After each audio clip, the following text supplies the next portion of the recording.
Minha nora estava com o celular quebrado, então resolvi levar em um técnico, conhecido da família, para consertar e fazer uma surpresa para ela. Ele consertou, mas me chamou de canto assustado. Cancele todos seus cartões, troque suas senhas e saia de casa imediatamente. Não volte, ele sussurrou, o rosto pálido. Fiquei muito confusa e perguntei o que estava acontecendo. Ele me mostrou o celular e a tela mostrava algo que me fez tremer de medo. Mas antes de continuar, confira se você já está inscrito no canal e escreva nos comentários. De onde você está assistindo este vídeo? Adoramos saber até onde nossas histórias estão chegando. Meu nome é Marta. Tenho 63 anos e até 3 dias atrás acreditava ter uma vida abençoada. Viúva há 7 anos, moro sozinha em um apartamento confortável em Belo Horizonte, comprado com a pensão que meu marido José me deixou após 35 anos de casamento. Nosso filho Eduardo tem 38 anos e se casou com Camila há 4. Eles não têm filhos. Eduardo sempre foi meu orgulho, formado em administração, trabalhador, atencioso, ou pelo menos era o que eu pensava. Tudo começou na terça-feira passada. O telefone tocou enquanto eu preparava o almoço. Dona Marta, é a Camila. Estou com um problema e preciso de ajuda. Camila raramente me ligava, especialmente no meio da semana. O que aconteceu, querida? Quebrei meu celular. A tela está completamente trincada e não consigo ver quase nada. Tenho uma apresentação importante amanhã e preciso dos arquivos que estão nele. Eduardo está em São Paulo numa reunião e só volta amanhã à noite. Ofereci ajuda imediatamente. Posso levar para consertar se quiser. Seria perfeito. Posso passar aí em meia hora para deixá-lo com você? Só preciso das minhas senhas. Estão todas salvas lá. Quando Camila chegou, notei que estava mais arrumada do que o normal para uma terça-feira comum. Cabelos impecáveis, maquiagem perfeita, roupas elegantes. Obrigada, Marta. Não sei o que faria sem você. Ela me entregou o celular com a tela completamente estilhaçada. A senha é 1518, nosso aniversário de casamento. Enquanto anotava a senha, Camila olhava nervosamente para o relógio. Estou tão atrasada, preciso correr para uma reunião. Posso passar aqui à noite para buscá-lo?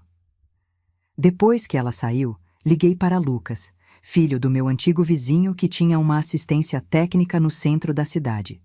Ele sempre me dava descontos e fazia um trabalho confiável. 1 hora depois, eu estava em sua loja. Dona Marta, quanto tempo? Lucas sorriu ao me ver. Ele tinha crescido diante dos meus olhos, desde menino correndo pelo prédio até se tornar um jovem empreendedor. O celular é da minha nora, expliquei. Ela precisa dele funcionando hoje mesmo. Sem problemas. Trouxe a senha? Entreguei o papel com a senha e Lucas levou o celular para os fundos da loja. Enquanto esperava, folheava distraidamente uma revista. Passaram-se cerca de 20 minutos quando percebi Lucas na porta que separava a loja da oficina, acenando discretamente para mim. Seu rosto estava pálido. Dona Marta, pode vir aqui um instante? Levantei-me, confusa com sua expressão tensa. Quando entrei na pequena sala dos fundos, ele fechou a porta. O que foi, Lucas? Algum problema com o celular? Ele olhou para os lados como se temesse ser ouvido, mesmo estando apenas nós dois na sala. Dona Marta, me desculpe pela intromissão, mas quando liguei o celular para testar a tela nova, apareceu uma notificação de mensagem. Ele hesitou. Normalmente eu não olharia, mas o nome do seu filho apareceu junto com algumas palavras que me chamaram a atenção. Meu coração acelerou. Que palavras, Lucas? Acidente, seguro, herança, todas na mesma mensagem. Ele me olhou intensamente. Dona Marta, cancele seus cartões, troque suas senhas e saia de casa imediatamente. Não volte.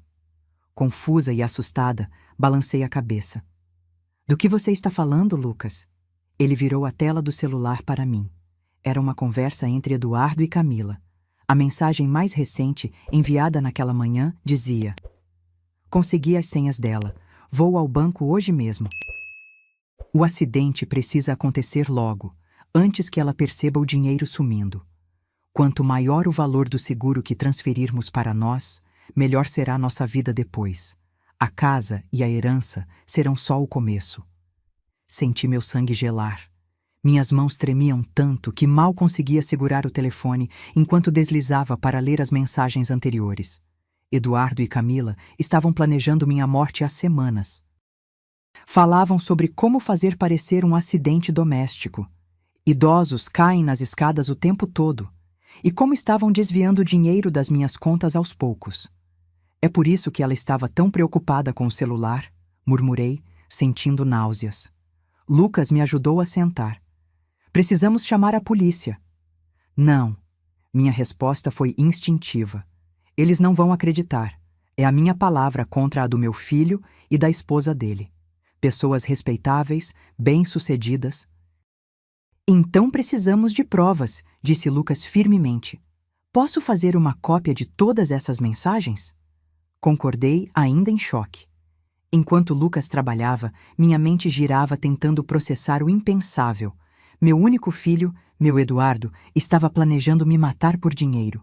O menino que eu carreguei no colo, que consolei nas febres noturnas, que ajudei com a lição de casa, que apoiei em cada passo da vida.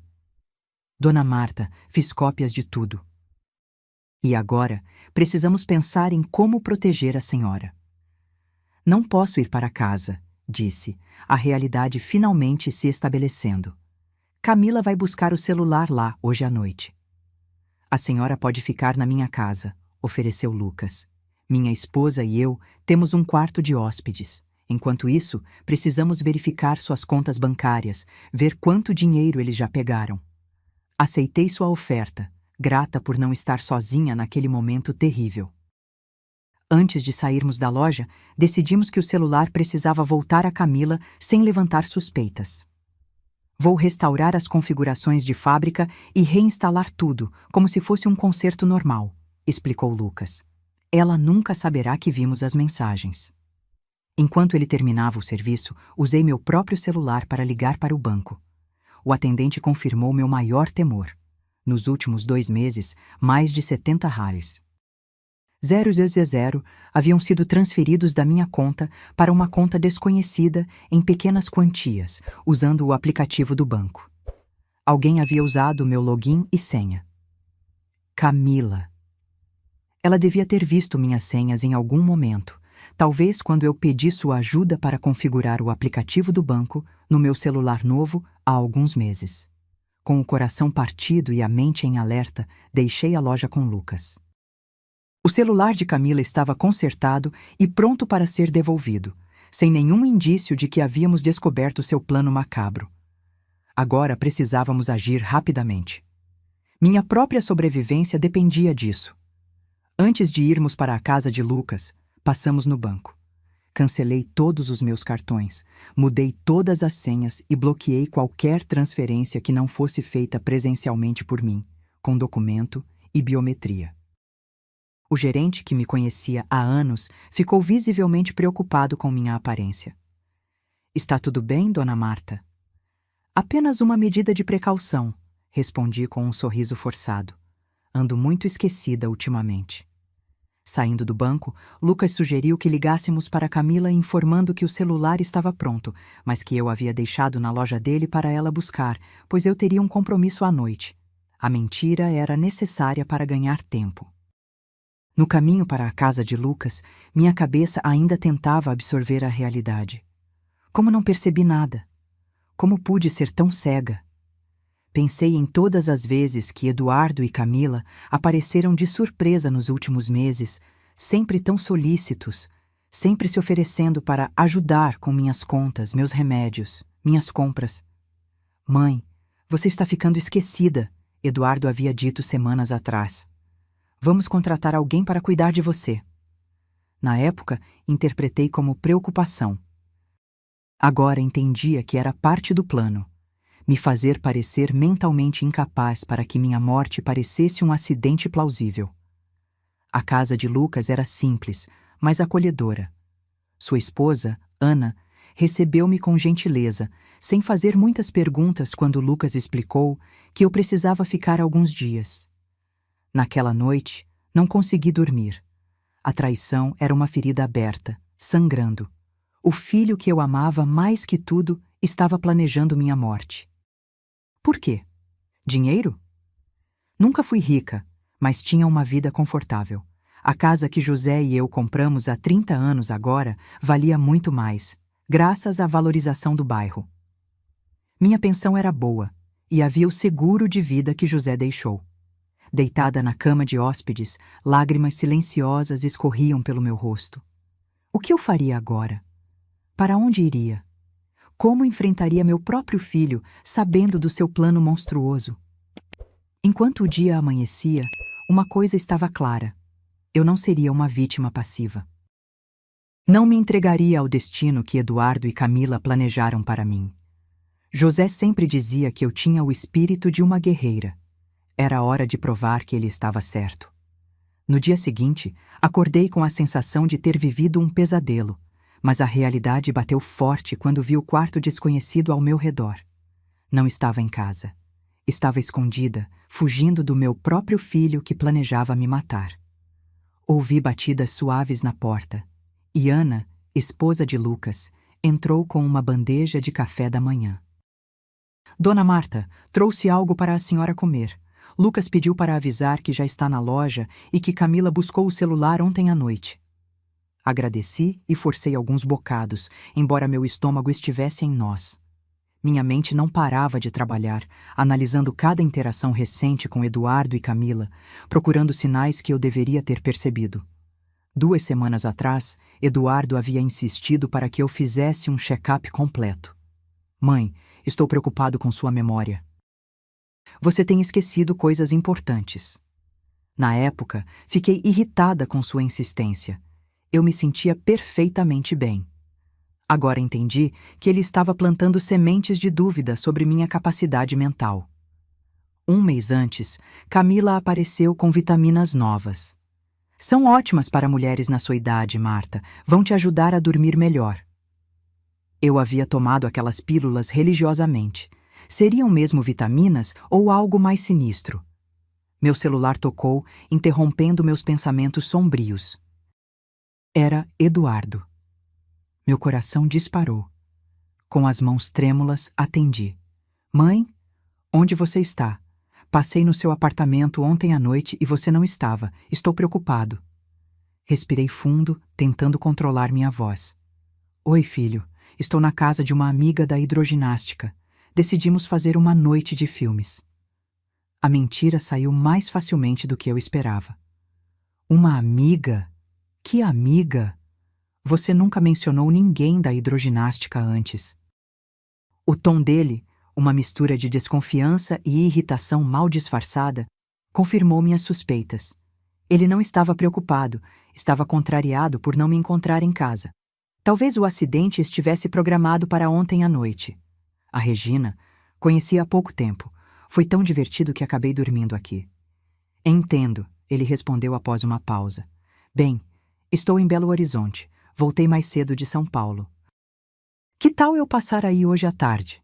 Precisamos conversar sobre algumas coisas importantes. Que coisas?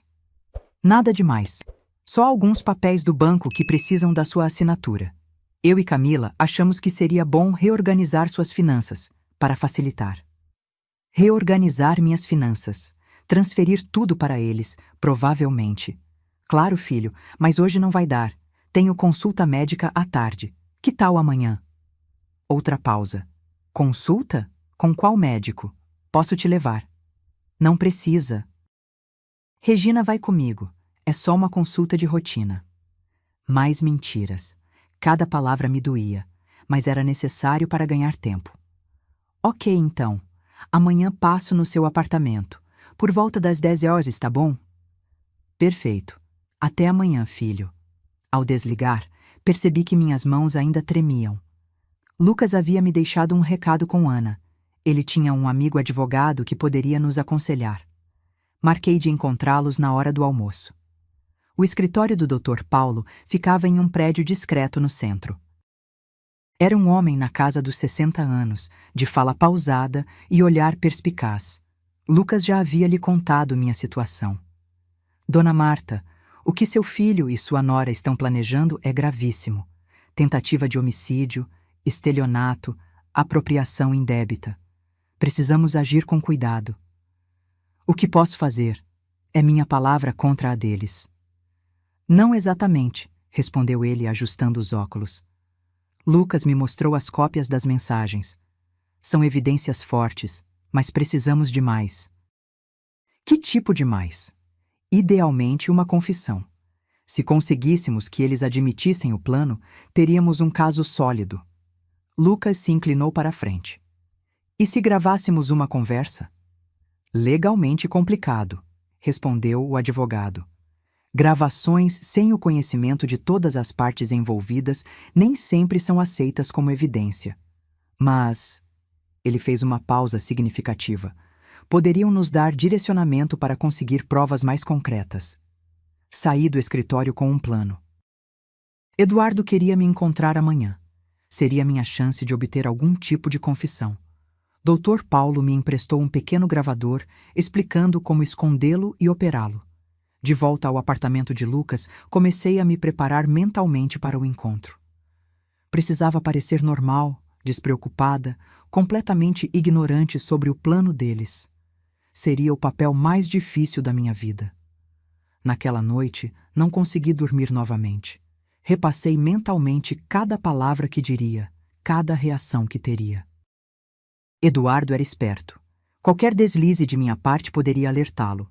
Pela manhã, Lucas me levou ao meu apartamento 1 hora antes do horário marcado com Eduardo. Precisava parecer que eu havia passado a noite ali. Arrumei rapidamente a cama, deixei uma xícara na pia como se tivesse tomado café. Vou ficar no carro, estacionado na esquina, disse Lucas. Se precisar de qualquer coisa, é só me ligar. Tenha cuidado, Dona Marta. Às 10 horas em ponto, a campainha tocou.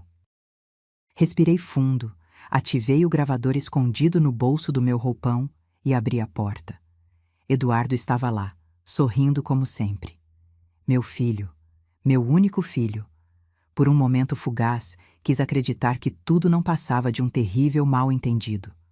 Bom dia, mãe! Ele me abraçou e eu me forcei a retribuir, embora cada célula do meu corpo quisesse recuar. Como foi no médico ontem? Tudo bem, apenas exames de rotina. Mantive a voz casual enquanto o conduzia para a sala. Ótimo. E essa sua amiga nova, Regina? Nunca ouvi você falar dela antes. Havia uma ponta de desconfiança em sua voz que confirmava minhas suspeitas.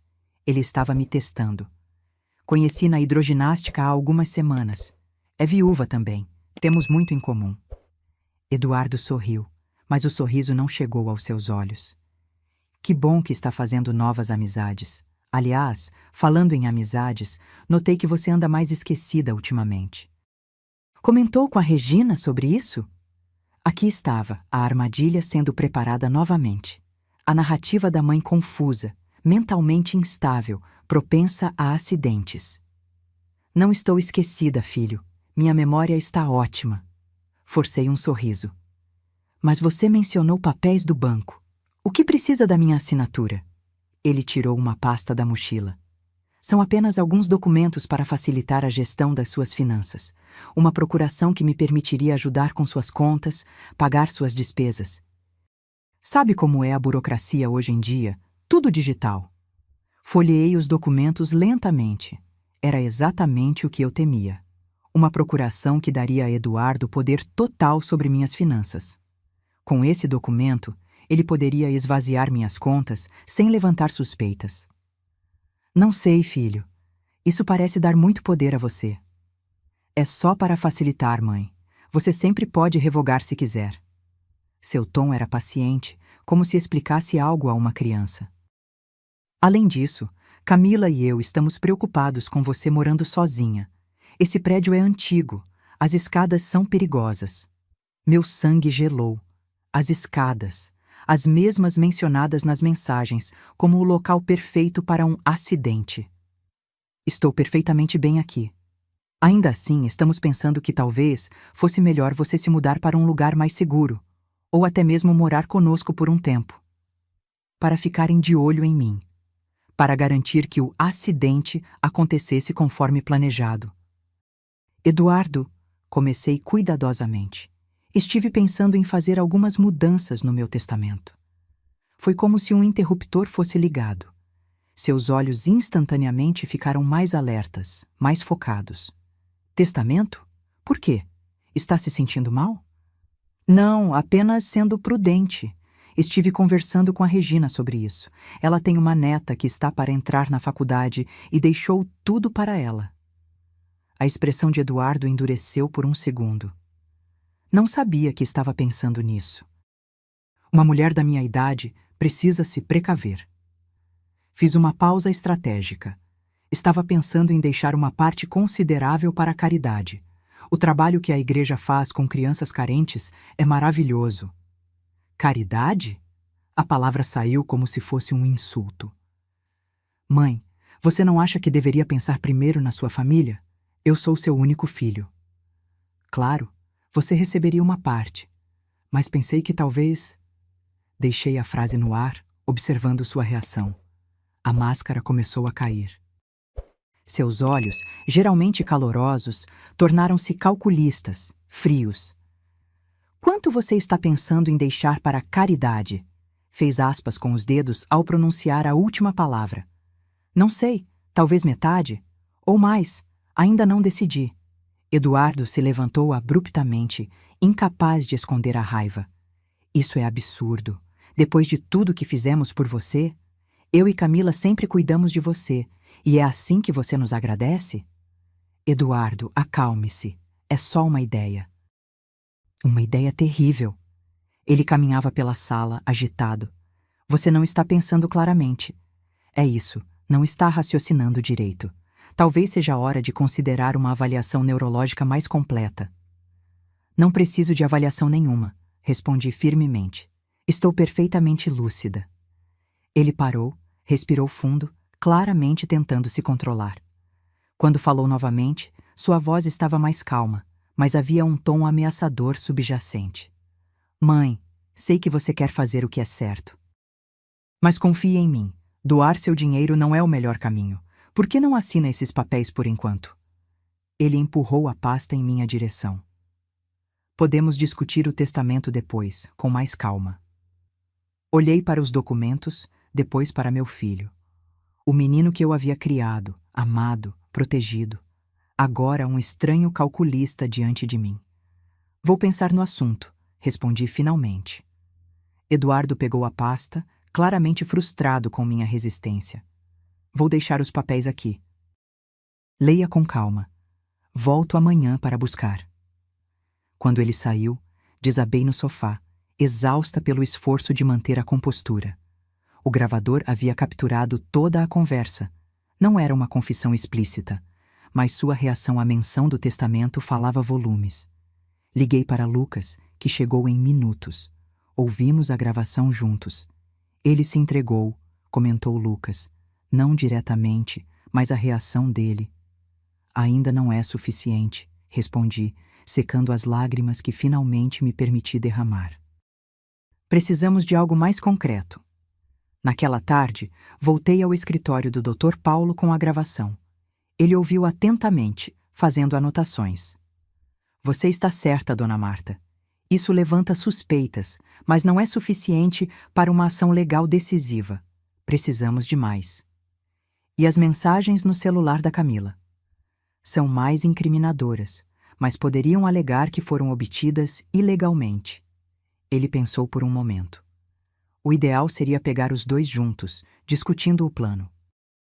Se conseguíssemos uma gravação clara deles falando sobre o acidente planejado, teríamos um caso muito mais forte. Como faríamos isso? Dr. Paulo explicou seu plano. Era arriscado, mas poderia funcionar. Eu ligaria para Eduardo, dizendo que havia mudado de ideia e assinaria os documentos. Convidaria ele e Camila para jantar no meu apartamento amanhã à noite. O apartamento seria equipado com dispositivos de gravação instalados discretamente por um investigador particular que o advogado conhecia. É perigoso, argumentou Lucas. E se eles tentarem algo durante o jantar? O investigador estará em um carro na frente do prédio, monitorando tudo em tempo real, garantiu o Dr. Paulo. Ao primeiro sinal de perigo, ele intervirá. Além disso, você e Ana poderiam estar no apartamento vizinho, o da dona Gertrudes. Não está vazio desde que ela foi para o asilo? Lucas confirmou. O plano estava formado. Eu serviria de isca para meu próprio filho. A ideia era aterrorizante, mas necessária. Precisava expor a verdade, não apenas para minha segurança, mas para entender como e por que meu filho havia se transformado em um monstro disposto a matar a própria mãe. De volta ao apartamento de Lucas, liguei para Eduardo. Filho, pensei melhor e vou assinar aqueles papéis. Na verdade, adoraria se você e Camila viessem jantar aqui amanhã à noite. Faria aquela lasanha que você tanto gosta. Sério? A surpresa na voz dele era palpável. O que fez você mudar de ideia? Conversei com Regina. Ela me fez ver que estou ficando velha e talvez seja melhor ter alguém cuidando das minhas finanças. Essa Regina parece sensata, comentou ele, a satisfação evidente em sua voz. Claro que vamos. Que horas? Por volta das 7? E traga Camila. Faz tempo que não a vejo. Ao desligar, senti um calafrio. Estava convidando para minha casa as 2 pessoas que planejavam me matar. O jogo havia virado, e agora eu era a caçadora, não mais a presa. Mas o custo emocional era devastador. A cada nova etapa deste plano macabro, eu perdia um pouco mais do filho que acreditava ter. Na manhã seguinte, tudo foi preparado meticulosamente. O investigador particular, Sr. Mendes, um homem discreto na casa dos 50 anos, chegou cedo ao meu apartamento. Com habilidade profissional, instalou pequenas câmeras e microfones em locais estratégicos, sala de estar, cozinha, corredor principal. Estes dispositivos são praticamente invisíveis, explicou ele, mostrando como um microfone do tamanho de um botão ficava oculto atrás de um porta-retratos. Tudo será transmitido em tempo real para meu equipamento no carro e também gravado como evidência. Lucas e Ana chegaram logo depois. O apartamento ao lado, que pertencia à dona Gertrudes, internada em um asilo havia 3 meses, seria nossa base de operações. Lucas havia conseguido a chave com o síndico, alegando que faria uma vistoria elétrica. Estaremos literalmente ao lado, ouvindo tudo, garantiu Lucas. Ao menor sinal de perigo, entramos. Passei a tarde cozinhando, tentando manter as mãos ocupadas para não pensar demais. A lasanha, que Eduardo amava desde criança, seria servida com salada e pão. Preparei tudo como se fosse um jantar normal, como se meu mundo não tivesse desmoronado, como se não estivesse prestes a confrontar a traição mais profunda que poderia imaginar. Às 6h30, tudo estava pronto. O Sr. Mendes testou os equipamentos uma última vez antes de sair para seu posto no carro. Lucas e Ana se posicionaram no apartamento ao lado, com um rádio que permitiria comunicação com o investigador. Fiquei sozinha, esperando. Às 7 em ponto, a campainha tocou.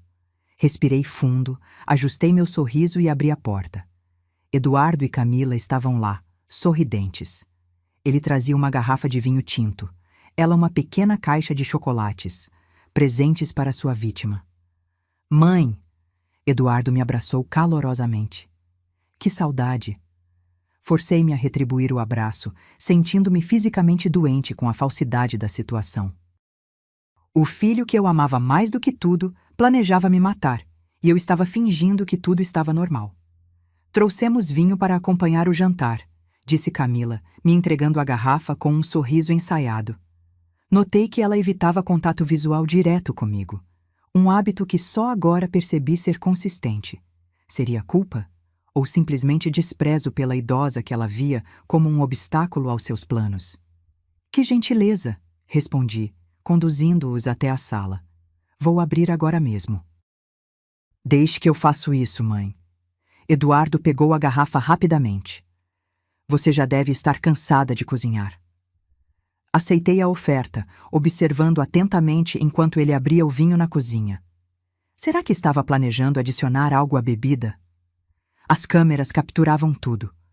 Voltei minha atenção para Camila, que examinava a sala discretamente, como se procurando mudanças.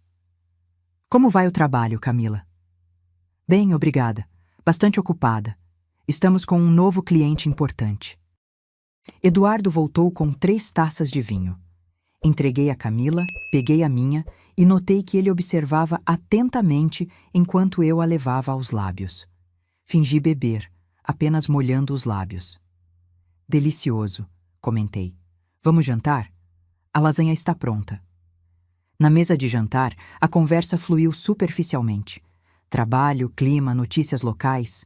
Falávamos como estranhos educados, não como família. Eu servia a comida, sorria, respondia perguntas, tudo enquanto meu coração sangrava. Então, mãe, Eduardo começou depois de alguns minutos. Pensou melhor sobre aqueles documentos? Sim, estão na minha mesa. Vamos olhar depois do jantar. Camila e Eduardo trocaram um olhar rápido. Satisfação? Alívio? Sabe, estive pensando, continuou Eduardo, cortando mais um pedaço de lasanha. Talvez fosse bom você fazer um check-up médico completo. Um amigo meu é neurologista, especializado em perda de memória em idosos. Perda de memória? Repeti, mantendo a voz calma. Por que você acha que estou perdendo a memória? Camila interveio suavemente. Marta, não é nada para se preocupar. É apenas preventivo. Notamos alguns pequenos lapsos ultimamente. Que lapsos? Perguntei, olhando diretamente para ela. Semana passada você esqueceu o aniversário da tia Zulmira, respondeu Eduardo rapidamente. E outro dia Camila te ligou e você não se lembrou da conversa no dia seguinte. Mentiras, puras mentiras. Tia Zulmira havia falecido há 3 anos. E Camila raramente me ligava, exceto para pedir favores.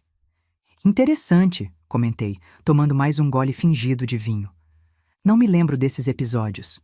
Viu? Eduardo olhou para Camila significativamente. Isso prova meu ponto. Decidi que era hora de mudar um pouco a estratégia. Precisava fazê-los falar mais abertamente. Falando em memória, comecei, estive pensando no seguro de vida que seu pai deixou. Vocês sabem quanto é o valor atual? A atenção deles imediatamente ficou mais focada. Eduardo pousou o garfo lentamente.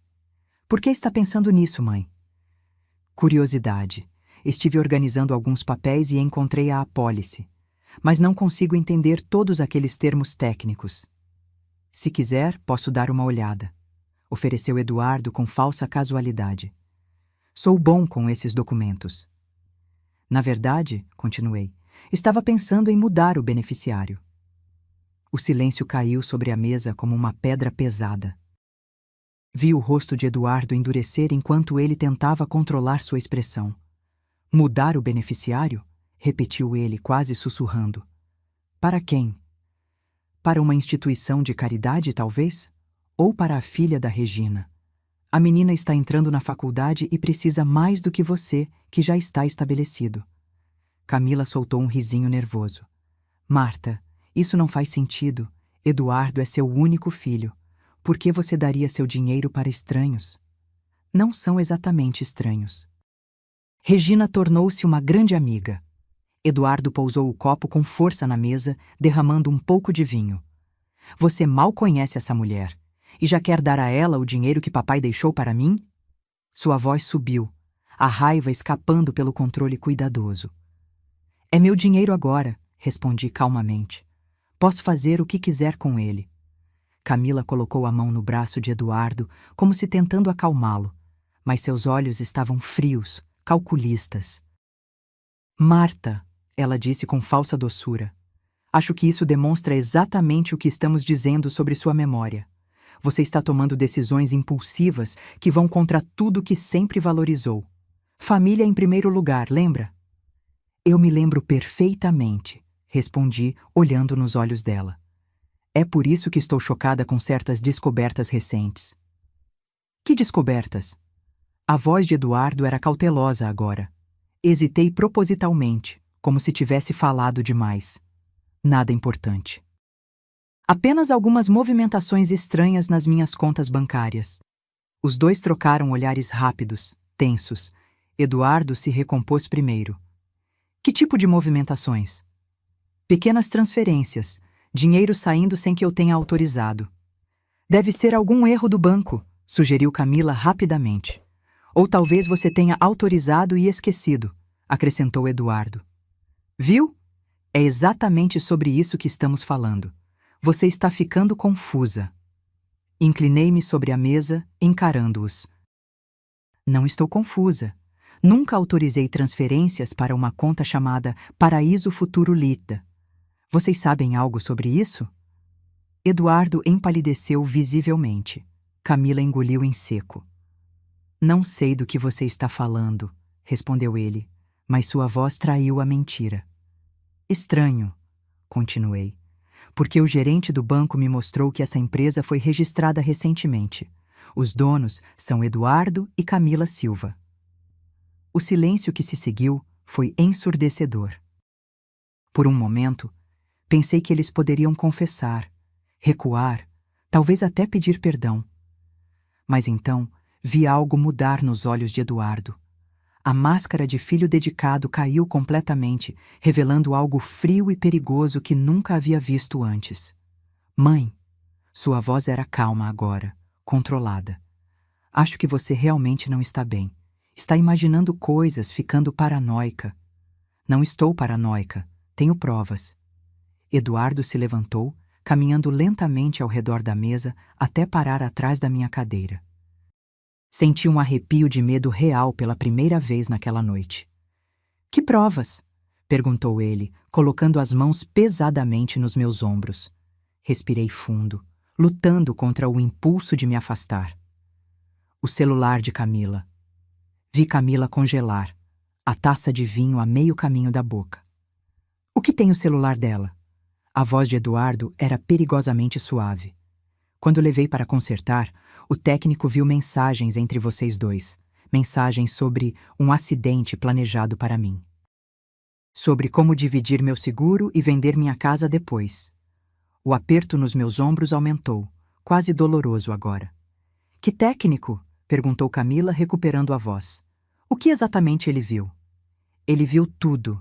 As mensagens sobre como me fazer parecer mentalmente incapaz. Como aproveitar minha queda acidental na escada. Como dividir o dinheiro do seguro. Eduardo soltou meus ombros abruptamente e voltou para seu lugar. Seu rosto estava diferente agora, calculista, avaliando opções. Isso é ridículo, disse ele finalmente. Completamente absurdo. Você acha que planejamos te matar? Sua própria família? Tenho cópias das mensagens. Menti, observando suas reações. E já mostrei para outras pessoas, por segurança.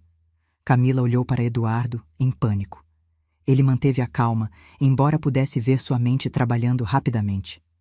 Essas mensagens são falsas, declarou ele. Alguém está tentando nos prejudicar. Provavelmente essa tal de Regina, que apareceu do nada e agora quer seu dinheiro. Ou talvez, continuou Camila, seguindo a deixa, esse técnico tenha inventado tudo, querendo extorquir dinheiro. Olhei de um para outro, maravilhada com a rapidez com que construíam mentiras. Quantas outras vezes haviam feito isso? Quanto da nossa relação tinha sido falsa? Vocês realmente acham que sou tão estúpida? Perguntei baixinho. Que não reconheceria a verdade quando ela está bem na minha frente. Mãe, Eduardo abandonou a negação e mudou para um tom conciliador. Vamos conversar sobre isso com calma. Claramente houve um mal-entendido. Que tipo de mal-entendido explicaria a mensagem sobre como me matar? Eduardo suspirou dramaticamente. Ok, vou ser honesto. Sim, Camila e eu conversamos sobre você. Sobre como você está ficando mais frágil, mais confusa. Sobre como poderíamos te ajudar se algo acontecesse. Um acidente, uma doença. Estávamos nos preparando para cuidar de você, não para te machucar. A mentira era quase admirável em sua audácia. Camila rapidamente se juntou à narrativa. Exatamente, Marta. Estávamos preocupados com você.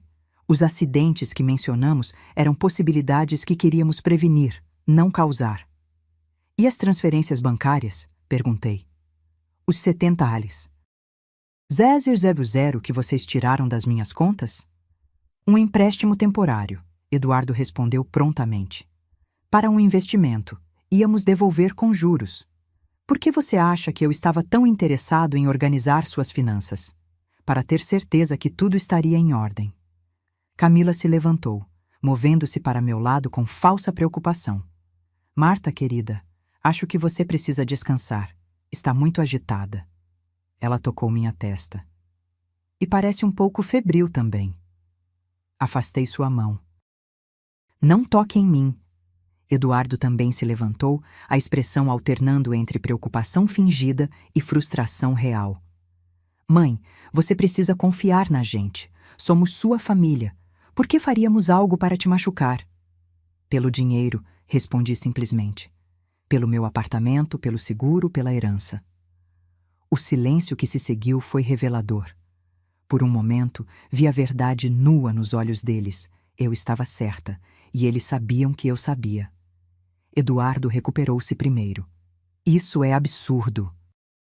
Você realmente acha que eu, seu único filho, seria capaz de te matar por dinheiro? Antes que pudesse responder, Camila interferiu, sua voz subitamente mais urgente.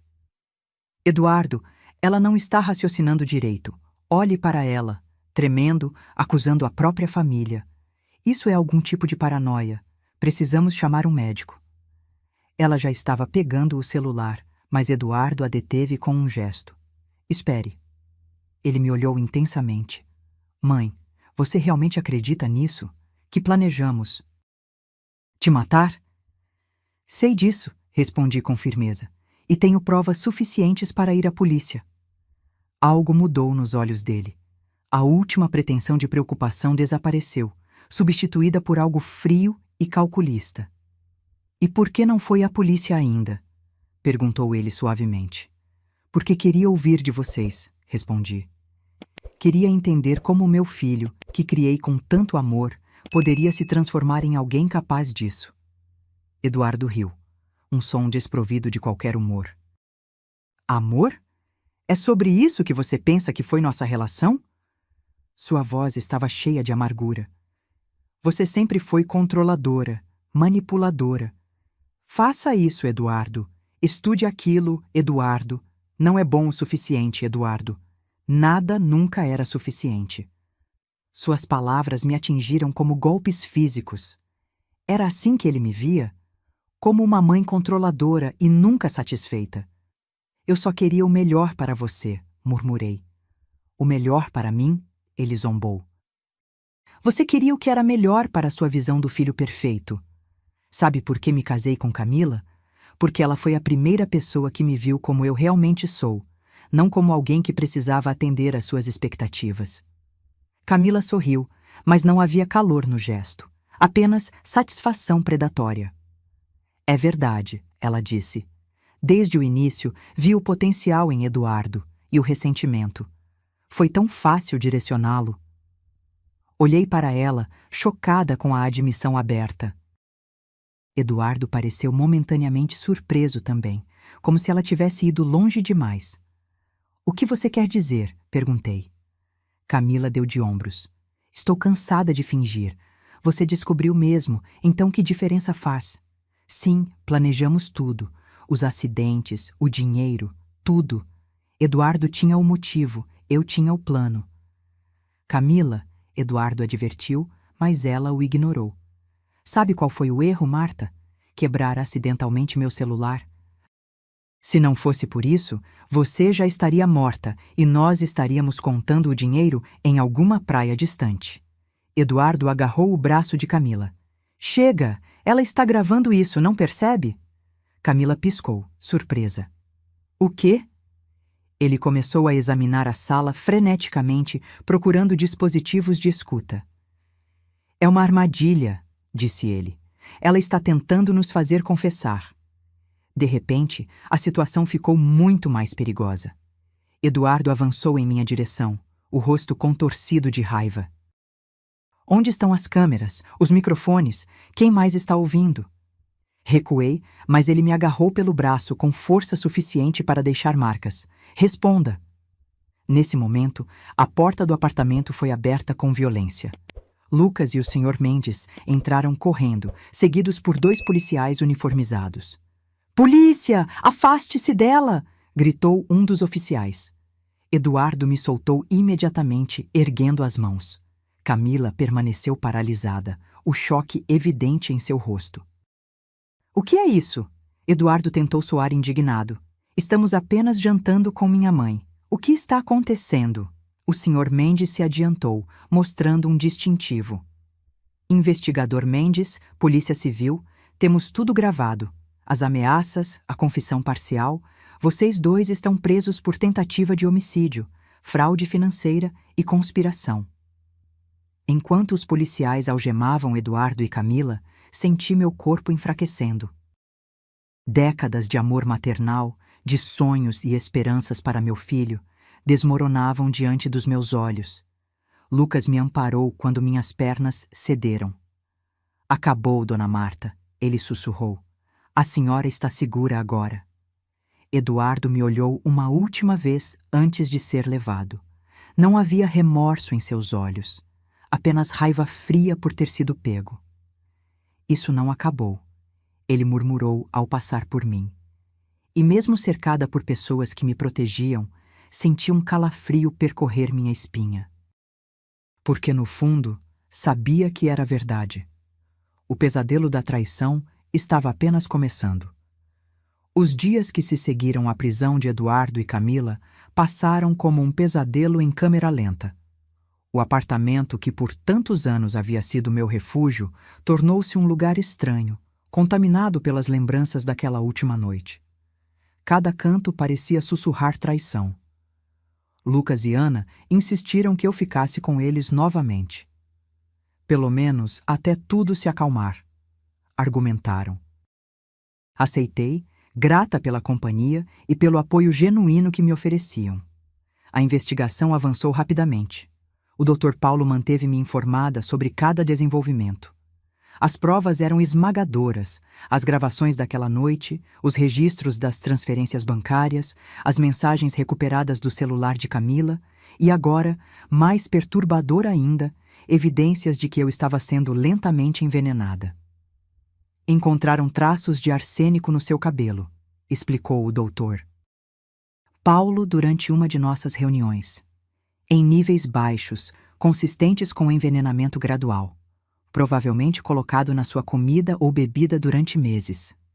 Lembrei-me das vitaminas especiais que Camila havia me dado, das vezes em que Eduardo insistia em preparar meu chá quando me visitava, das dores de cabeça persistentes, da fadiga inexplicável, dos lapsos ocasionais de memória que eu havia atribuído à idade. Eles estavam me matando lentamente, murmurei, a realidade ainda difícil de aceitar completamente. Meu próprio filho. O envenenamento gradual serviria para 2 propósitos, continuou o advogado.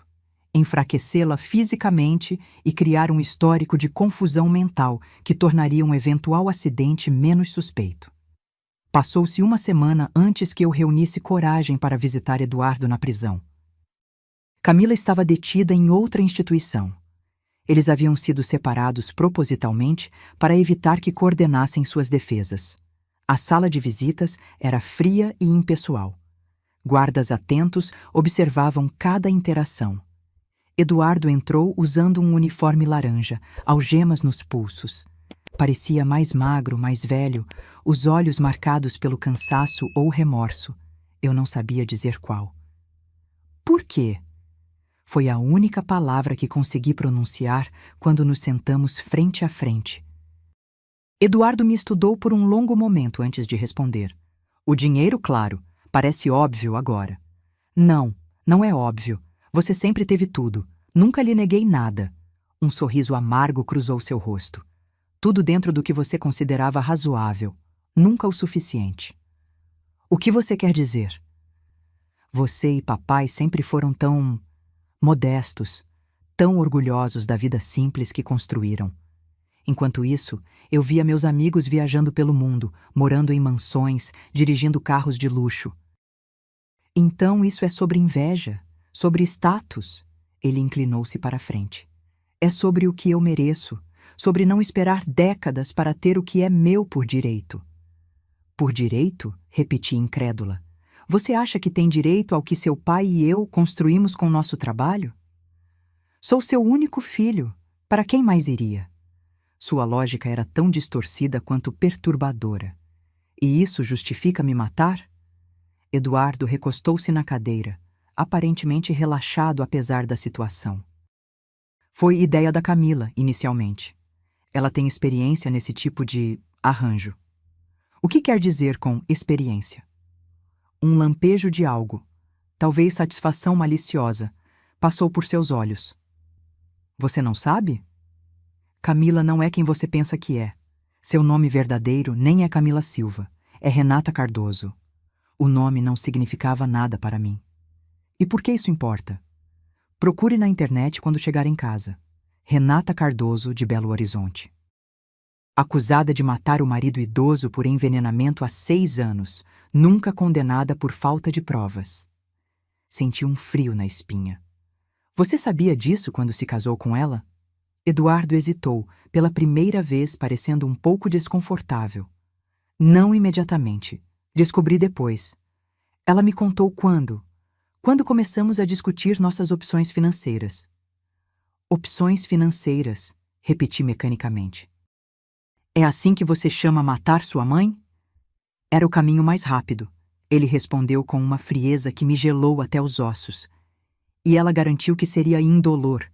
Você simplesmente adormeceria uma noite e não acordaria, sem sofrimento. Olhei para meu filho, este estranho, usando o rosto dele, e senti uma dor que transcendia o físico.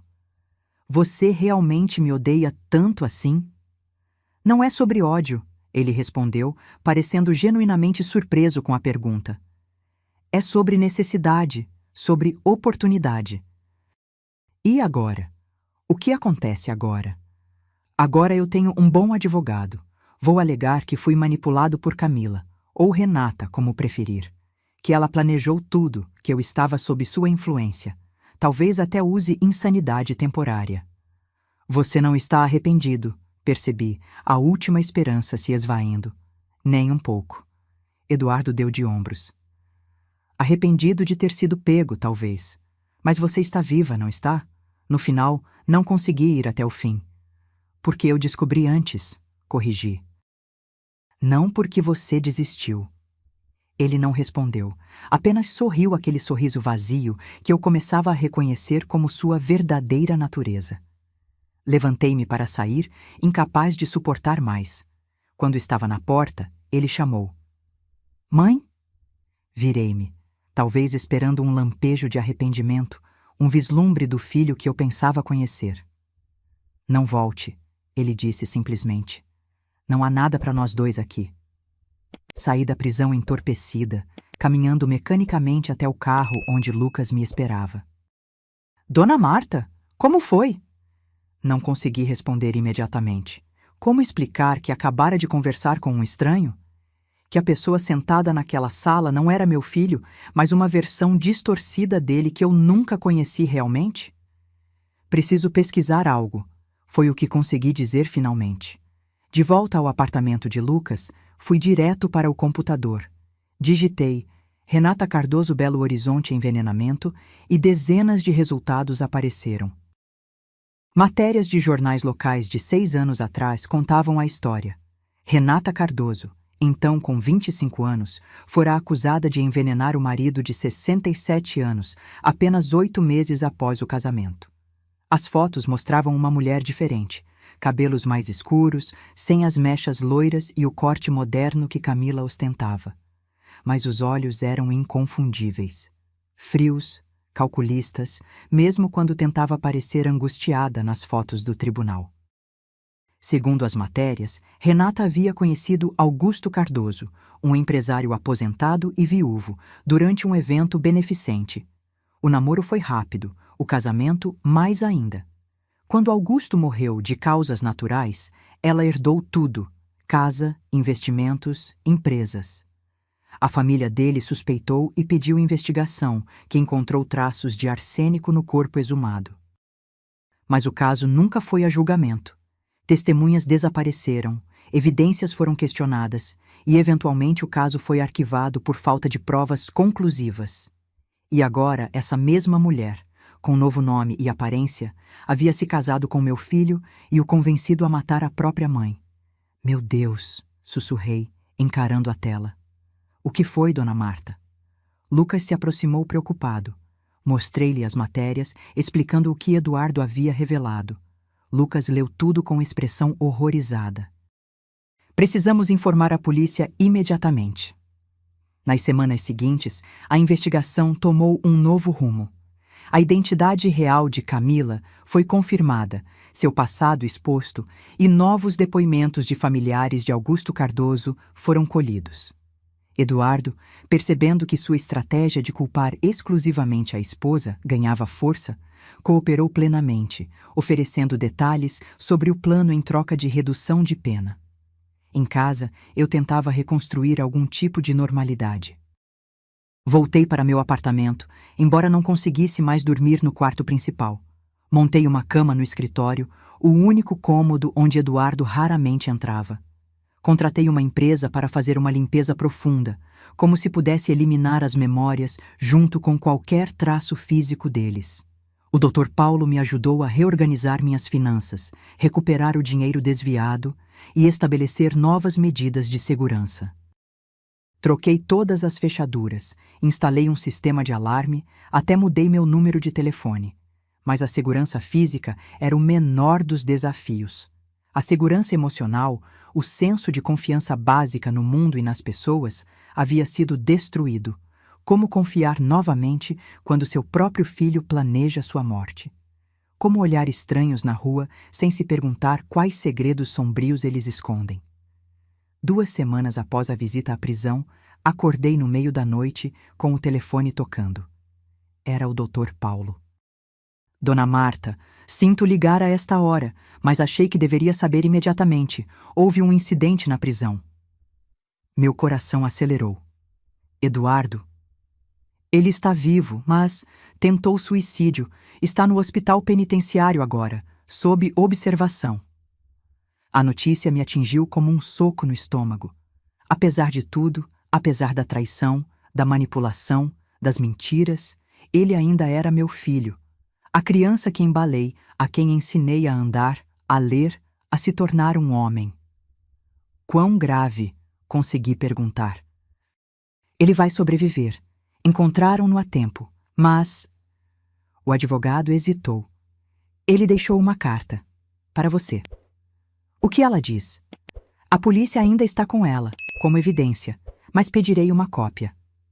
Naquela madrugada, não voltei a dormir. Fiquei na sala, olhando antigas fotos de família. Eduardo bebê nos meus braços. Eduardo criança, orgulhoso com seu primeiro troféu de futebol. Eduardo adolescente, tão cheio de promessas e possibilidades. Onde estava aquele menino? Havia realmente se transformado no homem frio e calculista da sala de visitas da prisão? Ou aquela escuridão sempre esteve lá, esperando o momento certo para emergir? A carta chegou 2 dias depois, trazida pessoalmente pelo Dr. Paulo. Era curta, escrita com a caligrafia familiar que eu reconheceria em qualquer lugar. Mãe, se está lendo isto, provavelmente falhei até nisso. Não consigo mais suportar. Não a prisão, já estive em lugares piores, mas a verdade. A verdade sobre mim mesmo que só agora consigo ver claramente. Não sei explicar como cheguei aqui, como permiti que a ambição e o ressentimento envenenassem tudo, como deixei que Camila, ou Renata, tanto faz, me convencesse de que você merecia morrer para que eu pudesse ter o que queria. Não há desculpas, nem justificativas. Apenas o reconhecimento de que me tornei um monstro. Você me perguntou por quê. A verdade é que nem eu sei mais. O dinheiro foi só uma desculpa. Talvez eu quisesse provar algo. Talvez estivesse tentando preencher um vazio que nada jamais poderia preencher. Não peço perdão. Não o mereço. Só quero que saiba que, no fim, entendi o que fiz. E não consegui viver com isso. Eduardo li a carta várias vezes, procurando... o quê? Redenção? Explicações? Vestígios do filho que amei? Não encontrei nada além de palavras vazias de um homem que só lamentava ter sido descoberto. Naquela noite, chorei pelo filho que havia perdido. Não o Eduardo da prisão, mas o menino que um dia sonhou ser astronauta, que me trazia flores colhidas no caminho da escola, que jurou sempre me proteger quando o pai morreu. Aquele menino havia morrido muito antes de eu descobrir a conspiração. Talvez nunca tivesse realmente existido, exceto na minha imaginação materna. A vida continuou, como sempre continua mesmo após as maiores tragédias. O julgamento foi marcado para 6 meses depois. A promotoria tinha um caso sólido contra Eduardo e Camila Renata, especialmente depois que ele decidiu testemunhar contra ela em troca de uma pena reduzida.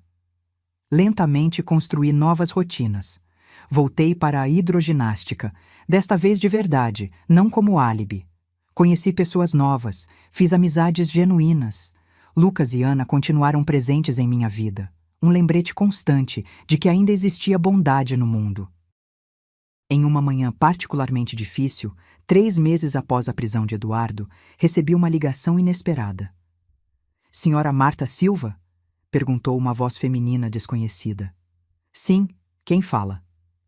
"Meu nome é Júlia Cardoso. Era sobrinha de Augusto Cardoso." O nome instantaneamente me alertou. "O marido de Renata." "Sim." A voz hesitou. "Soube do seu caso pelos jornais, sobre o que Renata, Camila, como ela se chama agora, tentou fazer com a senhora. O que ela fez com seu filho." "Por que está me ligando, senhorita Cardoso?" "Porque achei que deveria saber. Você não é a primeira, e se dependesse dela, não seria a última." Encontrei-me com Júlia naquela mesma tarde, em uma cafeteria tranquila no centro. Era uma mulher na casa dos 30, com olhos tristes que pareciam ter visto demais para sua idade. "Meu tio era um homem bom", começou ela. "Viúvo há 5 anos quando conheceu Renata. Ela era encantadora, atenciosa, exatamente o que ele precisava após tanto tempo sozinho." A história era dolorosamente familiar. O romance rápido, o casamento apressado, as mudanças sutis no comportamento do marido. Ele começou a se afastar da família. Dizia que estávamos tentando controlar sua vida, que não respeitávamos suas escolhas. Júlia bebeu um gole de café. Então vieram os problemas de saúde, pequenos no início, fadiga, dores de cabeça, confusão ocasional. O médico disse que era normal para a idade. "Arsênico", murmurei, reconhecendo o padrão. Júlia assentiu. "Descobrimos depois da morte. Pequenas doses ao longo de meses, aumentando gradualmente até o fim. Quando ele morreu, parecia natural. Um homem de 67 anos com saúde debilitada." "Como vocês descobriram?" "Meu irmão é médico. Ele sempre suspeitou. Insistiu na autópsia, depois na exumação quando a primeira análise não foi conclusiva. Encontramos o arsênico, mas..." Ela balançou a cabeça, frustrada. Renata tinha álibi para dias críticos. Testemunhas desapareceram misteriosamente e o advogado dela conseguiu questionar a cadeia de custódia das amostras. A história era devastadora em sua familiaridade. A mesma técnica, o mesmo modus operandi, aplicado agora ao meu caso. "Ela sumiu depois que o caso foi arquivado", continuou Júlia. "Levou tudo, a casa, os investimentos, até os objetos pessoais de valor sentimental. Nós a procuramos por anos, mas ela simplesmente desapareceu. Até ver a foto dela no jornal, ao lado do seu filho." "Quanto tempo depois ela conheceu Eduardo?" "Menos de 1 ano, pelo que consegui apurar. Ela é metódica, não perde tempo." Sentamos em silêncio por alguns minutos, 2 mulheres unidas por uma tragédia compartilhada, pela manipulação da mesma predadora. "Há mais uma coisa que você deve saber", disse Júlia finalmente. "Renata tinha um cúmplice no caso do meu tio, um homem que se apresentava como seu irmão, mas suspeitamos que fosse um amante. Um cúmplice? A notícia me pegou desprevenida. Sim, ele a visitava frequentemente, sempre quando meu tio não estava. Os vizinhos comentavam. Depois da morte, ele ajudou a esvaziar a casa, a transferir bens. Nunca conseguimos identificá-lo completamente. Usava nomes falsos, documentos forjados. Acha que ele está envolvido no meu caso também? Não sei, respondeu Júlia honestamente. Mas Renata raramente trabalha sozinha. E se seu filho diz que a ideia foi toda dela? Ela deixou a implicação pairar no ar. Saí do encontro com Júlia com mais perguntas do que respostas e um novo fio de medo. E se houvesse mais alguém envolvido? Alguém que eu não conhecia, que poderia ainda estar lá fora, talvez planejando terminar o que Eduardo e Camila Renata haviam começado? Compartilhei minhas preocupações com o Dr. Paulo, que imediatamente entrou em contato com a polícia. Eles prometeram investigar a possibilidade de um terceiro conspirador, verificar as visitas que Camila recebera antes da prisão, os contatos que fizera. Enquanto isso, minha vida continuava em suspenso. Eu existia em um limbo estranho.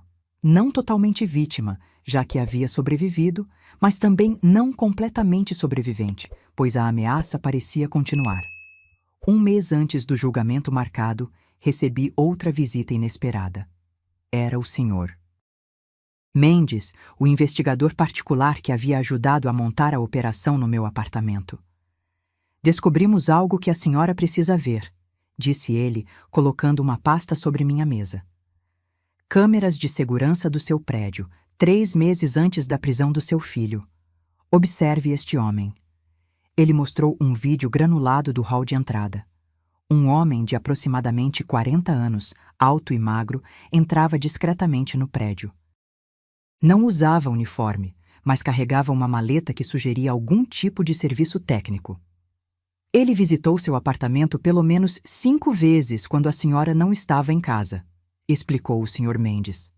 Identificamos ele como Rodrigo Santos, mas é uma identidade falsa. Seus documentos são forjados. Rodrigo... O nome soou familiar. Eduardo mencionou um amigo chamado Rodrigo, que era técnico em informática. Disse que ele havia configurado meu novo roteador de internet no início do ano. O senhor Mendes assentiu. E provavelmente instalou algum tipo de software espião no seu computador ou dispositivos de escuta no apartamento.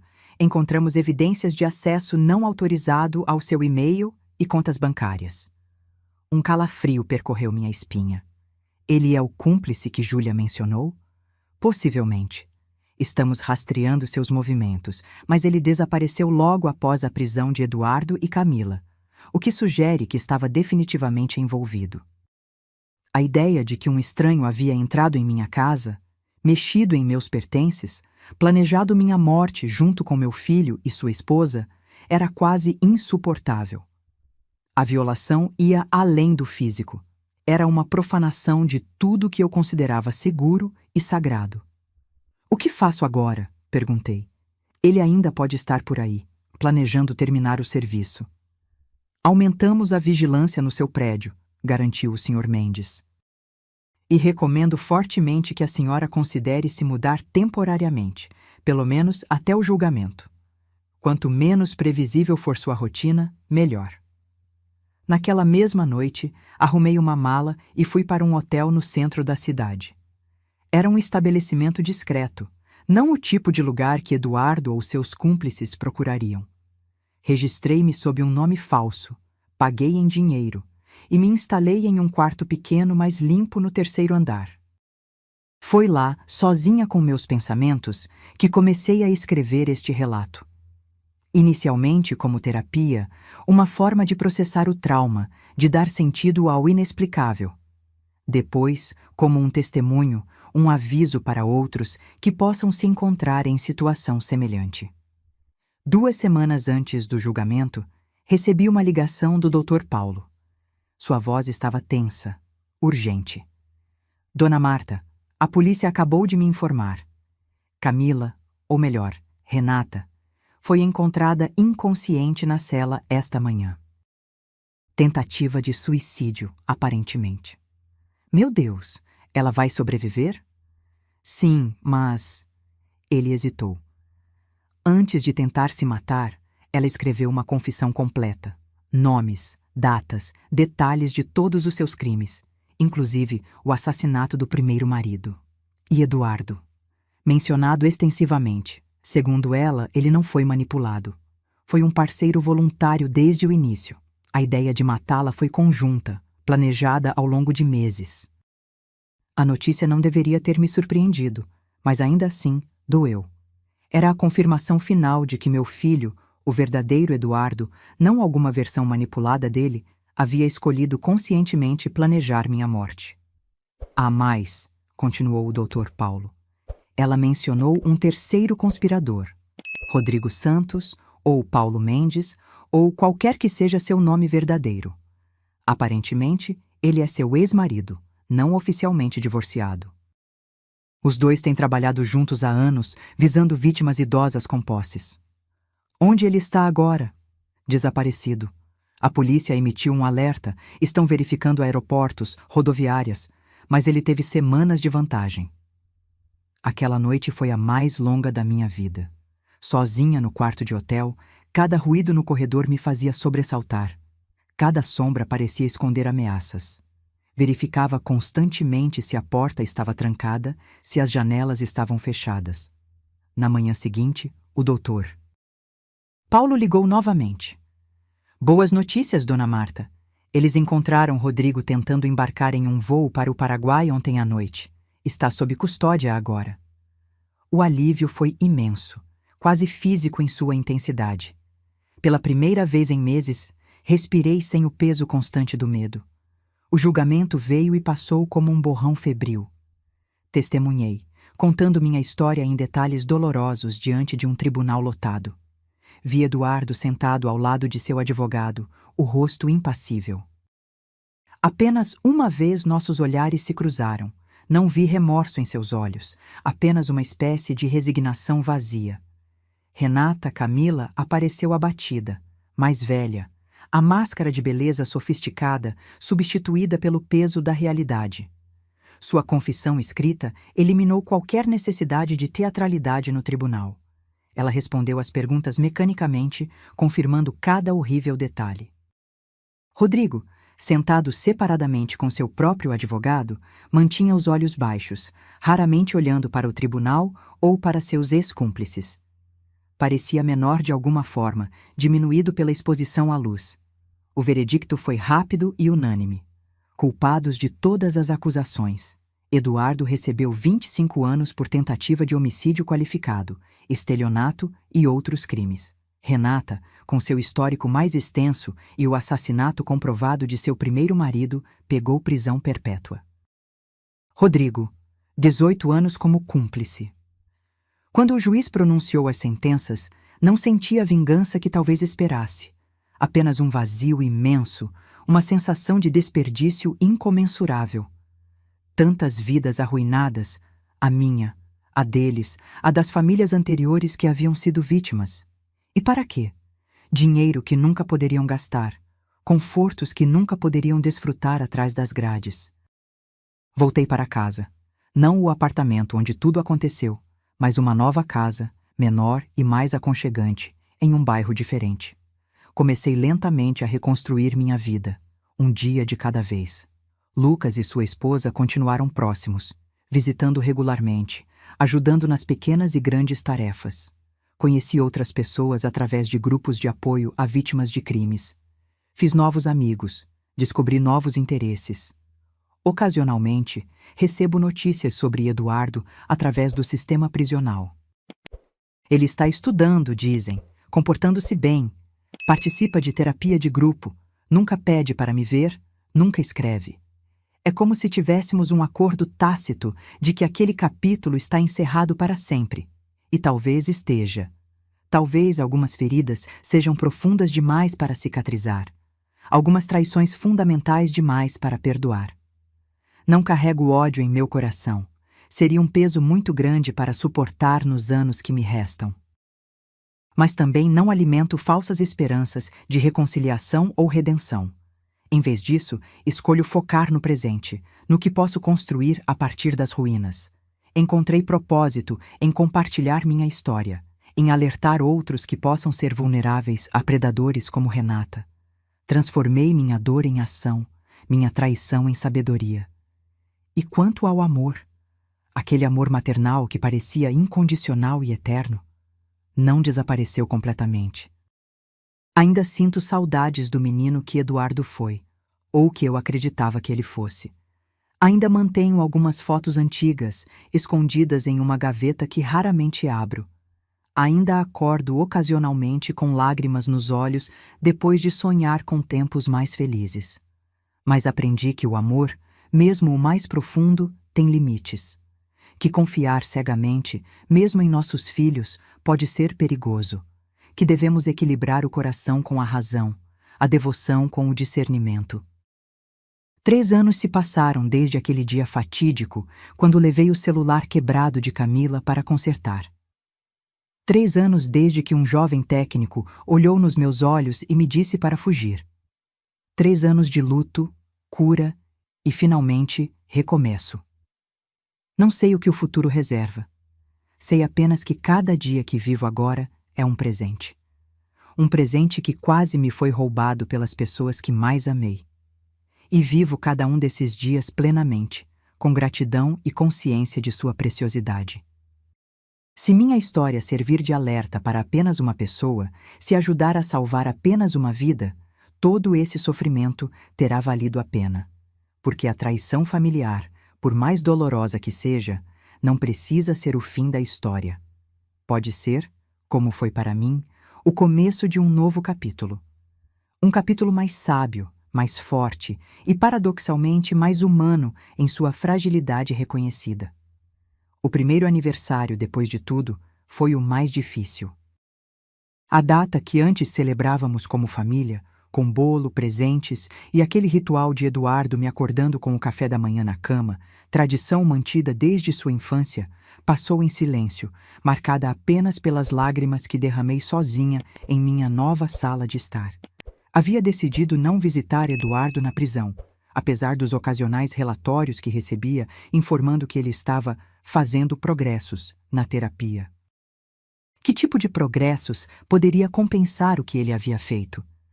Que palavras poderiam preencher o abismo que agora existia entre nós? O segundo aniversário foi mais tranquilo. A ferida, embora ainda presente, começava a cicatrizar nas bordas. Naquele dia, aceitei o convite de Lucas e Ana para um almoço em sua casa. Eles tinham um bebê agora, um menino rechonchudo de 6 meses chamado Miguel. Segurá-lo em meus braços, sentir seu calor, seu peso reconfortante, ouvir seu riso despreocupado, trouxe uma espécie de cura que nenhuma terapia conseguira até então. Você seria uma ótima avó, Dona Marta, comentou Ana, observando como o bebê se acalmava em meus braços. A observação inocente provocou uma pontada de dor. Sim, eu teria sido uma avó dedicada, amorosa. Era um dos futuros que Eduardo e Camila haviam roubado de mim. Foi ao segurar Miguel que tomei uma decisão. Não deixaria que o que aconteceu definisse o resto da minha vida. Não permitiria que a traição de meu filho me transformasse em uma mulher amarga, desconfiada, fechada para novas conexões. Na semana seguinte, me inscrevi como voluntária em um abrigo para crianças abandonadas. 2 vezes por semana, ia ler histórias para os pequenos, ajudava com lições de casa, oferecia o colo que muitos nunca conheceram. Não substituía a família que perdi, mas preenchia um vazio que nem sabia existir. No 3º aniversário, recebi uma carta inesperada. O envelope tinha o carimbo do presídio, mas não era de Eduardo. Era de Camila, ou melhor, Renata. Hesitei longamente antes de abri-la. O que aquela mulher poderia querer comigo depois de tudo?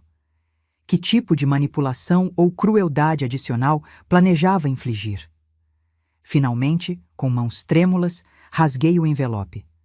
Senhora Marta, sei que não tenho direito de lhe escrever. Sei que minhas palavras não significam nada depois do que fiz. Ainda assim, sinto que preciso fazê-lo, não por mim, mas talvez por você. Estou morrendo. Câncer terminal, diagnosticado há 3 meses. Os médicos dizem que tenho no máximo 6 meses de vida. Não busco simpatia. Sei que não a mereço. Busco apenas a oportunidade de dizer a verdade antes que seja tarde demais. Eduardo não foi apenas uma vítima manipulada, como ele afirma, mas também não foi o instigador. Nós nos encontramos em um momento em que ambos estávamos procurando algo. Ele, uma saída rápida para obter o que considerava merecer. Eu, uma nova vítima após o fracasso com meu último alvo. Reconhecemos algo um no outro quase imediatamente. Uma escuridão compartilhada, um vazio que nada preenchia. Foi uma parceria desde o início. Ele com seu conhecimento sobre você e sua vida. Eu com minha experiência em acidentes e doenças súbitas. Não estou tentando diminuir minha culpa ou aumentar a dele. Apenas quero que você saiba que não foi tudo uma manipulação. Seu filho fez escolhas. Escolhas terríveis, imperdoáveis, mas suas próprias escolhas. O dinheiro que ele desviou de suas contas não foi apenas para nosso plano. Eduardo tinha vícios que você desconhecia, apostas principalmente, dívidas consideráveis com pessoas perigosas. Parte da urgência em obter sua herança vinha desses credores que ameaçavam sua vida. Novamente, não é uma desculpa. Apenas uma explicação que talvez ajude você a compreender o incompreensível. Não peço perdão. Sei que não o mereço. Nem de você, nem de Deus, se é que ele existe. Sinto muito pelo que fiz com você, com sua família e com todas as outras vítimas que deixei pelo caminho. Palavras vazias, eu sei, mas são tudo o que tenho para oferecer agora. Renata lia a carta 3 vezes, tentando processar suas implicações. Eduardo tinha problemas com apostas? Dívidas com pessoas perigosas? Era possível que eu conhecesse tão pouco meu próprio filho? Parte de mim queria rejeitar tudo como mais uma manipulação de uma mulher que havia feito da mentira uma forma de arte. Mas outra parte, aquela que ainda tentava desesperadamente entender como chegamos àquele ponto, queria acreditar que havia alguma explicação além da simples maldade ou ganância. Mostrei a carta ao doutor Paulo, que prometeu verificar a veracidade das afirmações sobre a saúde de Renata e as supostas dívidas de Eduardo. Uma semana depois, ele confirmou. Renata realmente estava com câncer terminal, já em estágio avançado, e havia evidências substanciais de que Eduardo frequentava cassinos clandestinos e tinha dívidas consideráveis com agiotas antes de sua prisão. Isso muda algo para você, Dona Marta? Perguntou o advogado gentilmente. Refleti longamente antes de responder. Não justifica o que fizeram. Nada poderia justificar, mas ajuda a entender. E era verdade. A carta de Renata, por mais perturbadora que fosse, oferecia uma peça do quebra-cabeça que eu vinha tentando montar desde o início. Não era consolo, não era redenção, mas era um tipo de encerramento. Naquele mesmo mês, recebi outro comunicado inesperado. Um pedido formal de Eduardo para uma visita. Após 3 anos de silêncio, ele queria me ver. Consultei minha terapeuta, a doutora Helena, com quem vinha trabalhando desde o início dessa jornada. O que você quer fazer, Marta? Ela perguntou, em vez de oferecer uma resposta direta. Não sei, confessei. Parte de mim quer nunca mais vê-lo. Outra parte ainda quer entender. Ainda espera encontrar algum traço do filho que conheci. Qualquer decisão que você tomar será válida, ela assegurou. Não há certo ou errado aqui. Apenas o que você sente que pode suportar neste momento. Após dias de reflexão, decidi aceitar o pedido. Não por Eduardo, mas por mim mesma, para poder olhar nos olhos do homem que quase me matou e mostrar que havia sobrevivido não apenas fisicamente, mas espiritualmente, que sua traição não me destruiu. A sala de visitas estava mais cheia que da última vez. Eduardo já me esperava quando entrei, sentado rigidamente na cadeira de metal. Parecia mais velho, mais magro, mas estranhamente mais calmo que antes. havia uma quietude nele que não reconheci. Mãe, ele disse simplesmente quando me sentei à sua frente. Eduardo, respondi, surpresa com a firmeza da minha própria voz. Obrigado por vir. Não tinha certeza se você aceitaria. Eu também não tinha. Ele assentiu, aceitando minha honestidade. Imagino que não haja muito a dizer. Nenhuma palavra pode mudar o que aconteceu. Então por que pediu para me ver? Ele respirou fundo, como se reunindo coragem. Recebi sua carta de Natal, todos os anos. Era verdade. Apesar de tudo, eu enviava um cartão simples no Natal. Sem mensagens elaboradas, apenas de sua mãe, Marta, escrito à mão. Um gesto mínimo de reconhecimento que eu mesma não entendia completamente. Nunca respondi, continuou ele. Não sabia o que dizer. Ainda não sei. Não espero nada de você, Eduardo. Eu sei, e talvez seja isso que torna tudo ainda mais difícil. Ele olhou para suas mãos algemadas. Você tem todo o direito de me odiar, de me esquecer. Mas em vez disso, envia cartões. Por quê? A pergunta me pegou desprevenida. Por que, de fato, eu mantinha esse mínimo contato com o homem que planejara minha morte? Porque você ainda é meu filho, respondi finalmente. Não o filho que pensei ter criado, não o homem que pensei conhecer, mas ainda sangue do meu sangue. Mesmo depois de tudo? Mesmo depois de tudo. As palavras saíram mais facilmente do que esperava. Não significa que te perdoo. Não significa que confie em você. Significa apenas que não posso apagar 38 anos de vida compartilhada, mesmo querendo. Eduardo baixou a cabeça, e por um momento pensei ver lágrimas em seus olhos. Mas quando olhou para mim novamente, seu rosto estava composto. Estou mudando, mãe. Não digo isso esperando perdão ou para impressionar o Conselho de Liberdade Condicional. Digo porque é verdade. A terapia, o tempo aqui, me fizeram ver coisas que nunca enxerguei antes. Assenti sem comentar. Quantas vezes havia ouvido histórias de prisioneiros transformados apenas para reincidirem ao deixar a prisão? Como se lesse meus pensamentos, Eduardo continuou. Sei que palavras não significam nada. Ações são o que importa. E minhas ações destruíram nossa família, quase tiraram sua vida. Por que, Eduardo? A pergunta escapou antes que pudesse contê-la. Depois de tudo que passamos juntos, depois de tudo que fiz por você, como pôde planejar me matar por dinheiro? Ele não desviou o olhar. A resposta fácil seria culpar Camila, ou as dívidas de jogo, ou uma infância difícil que não tive. Mas a verdade é mais simples e mais difícil.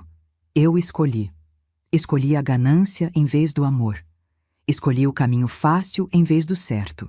Escolhi me tornar um monstro. Sua honestidade crua me surpreendeu. Não havia autocomiseração em suas palavras, nenhuma tentativa de manipulação emocional. Soube sobre Camila? Perguntei. Sobre o câncer? Ele assentiu. Recebi uma carta semelhante à sua, imagino, sobre como fomos parceiros iguais no crime. E é verdade? Sim, não fui manipulado, pelo menos não mais do que quis ser. Vi em Camila uma oportunidade, assim como ela viu em mim.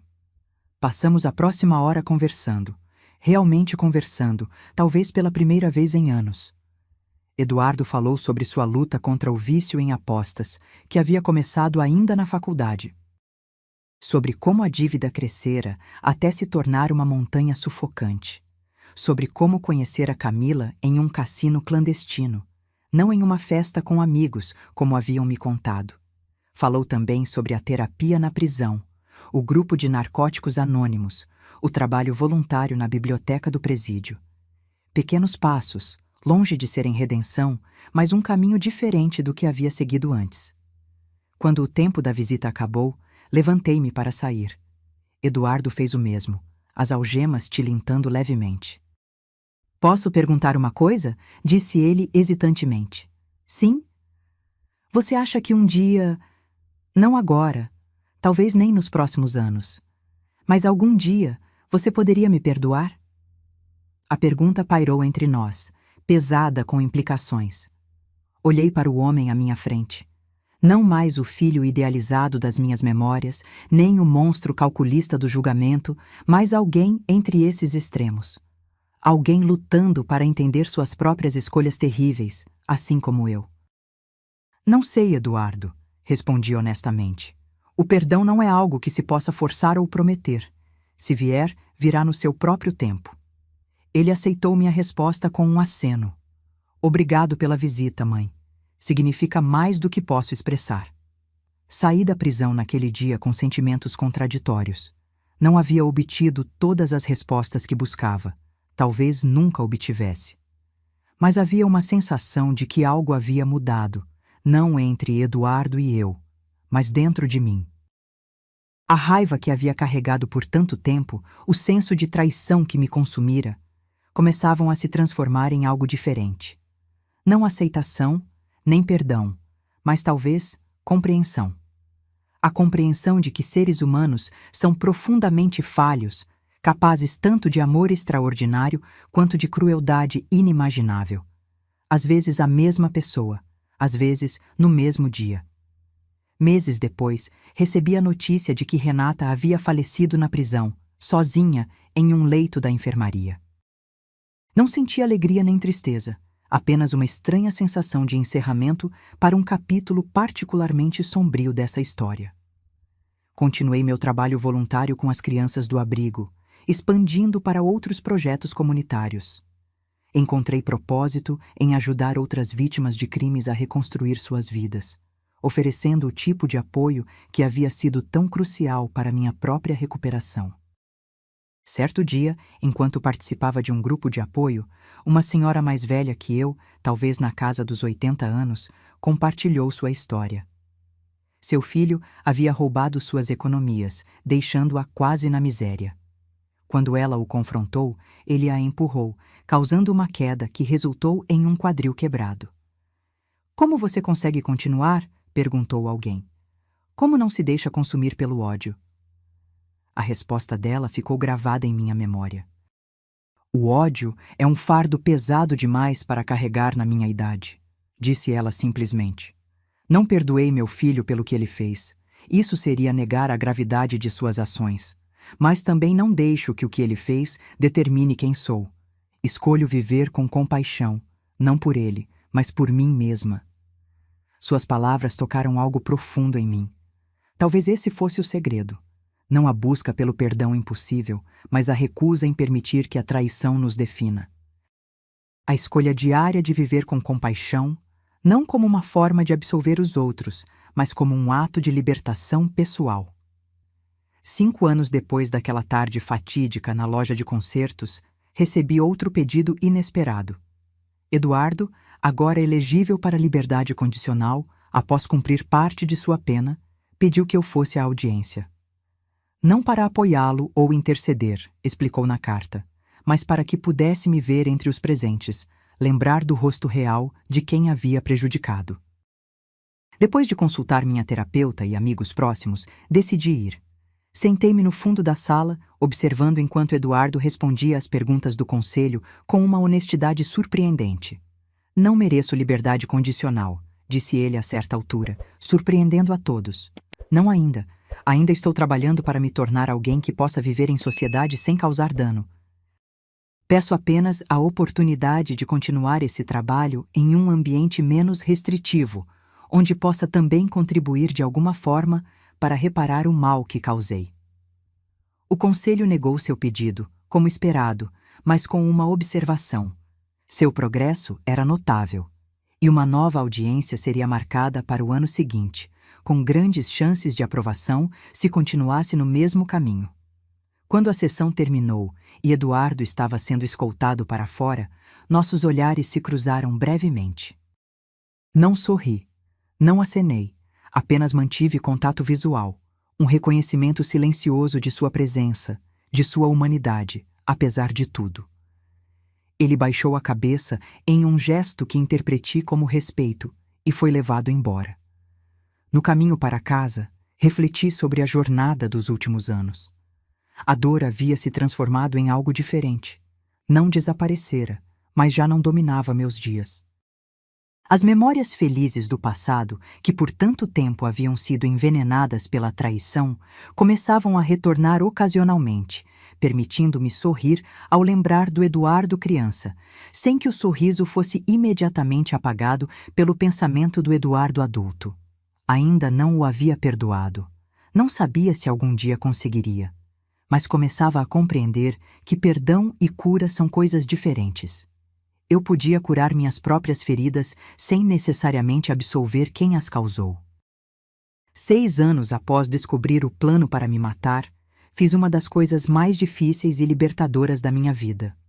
Vendi a maioria das fotos e lembranças de Eduardo. Não por raiva ou ressentimento, mas como parte do processo de simplificação de minha vida. Mantive apenas algumas. Uma dele bebê em meus braços no hospital, outra de sua formatura no ensino médio, e uma de nós 3, Eduardo, José e eu, em nosso último Natal em família, antes da morte de meu marido. Essas fotos não estavam expostas, mas guardadas em uma pequena caixa, acessíveis quando eu quisesse olhá-las, mas não como lembretes diários do que havia perdido. O resto, troféus, trabalhos escolares, presentes de aniversário, doei ou descartei. Cada objeto liberado parecia levar consigo um pouco do peso que eu carregava. Quando completei 70 anos, organizei uma pequena celebração. Nada grandioso, apenas um almoço com os amigos que haviam se tornado minha família escolhida. Lucas e Ana estavam lá com Miguel, agora um garoto esperto de 7 anos, e seu irmão caçula Pedro, de 3. Júlia Cardoso, com quem mantive contato ao longo dos anos, trouxe seu marido. Alguns amigos do grupo de apoio, vizinhos do novo bairro, colegas do trabalho voluntário. No meio da festa, recebi uma entrega, um arranjo modesto de violetas, minhas flores favoritas, com um cartão simples. Feliz aniversário, mãe. Pensando em você hoje e todos os dias. Eduardo. Mostrei o cartão a Lucas, incerta de como me sentir. O que acha? Perguntei. Acho que é um pequeno gesto de alguém que sabe que gestos grandes seriam inapropriados, respondeu ele sensatamente. Você não precisa fazer nada com isso além de reconhecer que existe. E foi o que fiz. Não respondi ao cartão, não mencionei as flores na próxima vez que enviei meu habitual cartão de Natal, mas também não as joguei fora. Coloquei-as em um vaso na cozinha e as observei florescer por semanas, um pequeno lembrete de que a vida continua de maneiras inesperadas. No mesmo ano, recebi outro pedido inesperado. Uma jovem editora havia ouvido minha história durante uma palestra que dei para um grupo de apoio a vítimas e queria que eu escrevesse um livro. Sua experiência poderia ajudar tantas pessoas, argumentou ela, especialmente idosos que são alvo de crimes financeiros cometidos por familiares. Inicialmente recusei. Expor minha vida, minha dor para estranhos parecia insustentável. Mas a ideia persistiu. Se meu sofrimento pudesse prevenir que outros passassem pelo mesmo, não teria sido completamente em vão. Comecei a escrever hesitantemente, algumas páginas por dia. O processo foi terapêutico de maneiras que não havia antecipado. Colocar a experiência em palavras, organizar o caos emocional em parágrafos coerentes, deu-me uma nova perspectiva sobre tudo o que havia acontecido. Trabalhei no manuscrito por quase 1 ano. Quando terminei, intitulei-o simplesmente Laços de Sangue. Não era uma obra literária refinada, mas era honesta, brutalmente honesta às vezes, sobre a complexidade das relações familiares, a vulnerabilidade dos idosos e o longo, tortuoso caminho da cura. O livro foi publicado no meu 71º aniversário. Não esperava muito. Talvez alguns leitores no grupo de apoio, talvez alguns profissionais que trabalhavam com vítimas de crimes. Mas algo sobre a história tocou um nervo exposto na sociedade. Os exemplares começaram a vender, lentamente no início, depois em números surpreendentes. Comecei a receber cartas e e-mails de pessoas compartilhando histórias semelhantes. Filhos que haviam roubado pais idosos. Pais que haviam sido abusados psicologicamente por filhos adultos. avós que haviam sido enganados, manipulados, abandonados. Mas também recebi mensagens de esperança. Famílias que haviam enfrentado traumas semelhantes e encontrado caminhos para a cura, mesmo que imperfeita. Relacionamentos que haviam sido reconstruídos, não como antes, mas de novas formas, com limites mais claros e expectativas mais realistas. O sucesso inesperado do livro me levou a palestras, entrevistas, convites para falar em conferências sobre abuso de idosos e crimes financeiros. Aos 71 anos, encontrei-me com uma nova carreira, um novo propósito, compartilhando minha história não como vítima, mas como sobrevivente. Foi durante uma dessas palestras, em um centro comunitário em São Paulo, que vi um rosto familiar na plateia.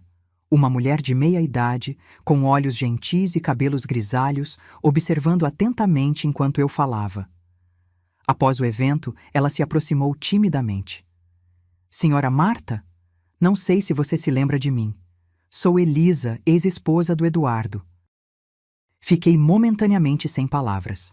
Eduardo havia sido casado brevemente antes de Camila, um relacionamento que durou apenas 2 anos e terminou alguns anos antes de ele conhecer a mulher que se tornaria sua cúmplice em crime. Conheci Elisa apenas superficialmente. Eduardo sempre arranjava desculpas para que ela não participasse dos encontros familiares. Claro que me lembro, Elisa. Como você está? Bem, considerando tudo. Ela hesitou. Li seu livro. Foi esclarecedor. Muitas coisas que não fizeram sentido na época do nosso casamento finalmente se encaixaram. Tomamos café após o evento. Elisa contou como Eduardo havia esvaziado suas contas bancárias antes do divórcio, como havia manipulado amigos mútuos para isolá-la, como havia feito com que ela duvidasse de sua própria sanidade quando confrontado com evidências de traições. O padrão já estava lá, comentei. Só não sabíamos reconhecer. Exatamente. E quando soube o que aconteceu com você anos depois? Ela balançou a cabeça.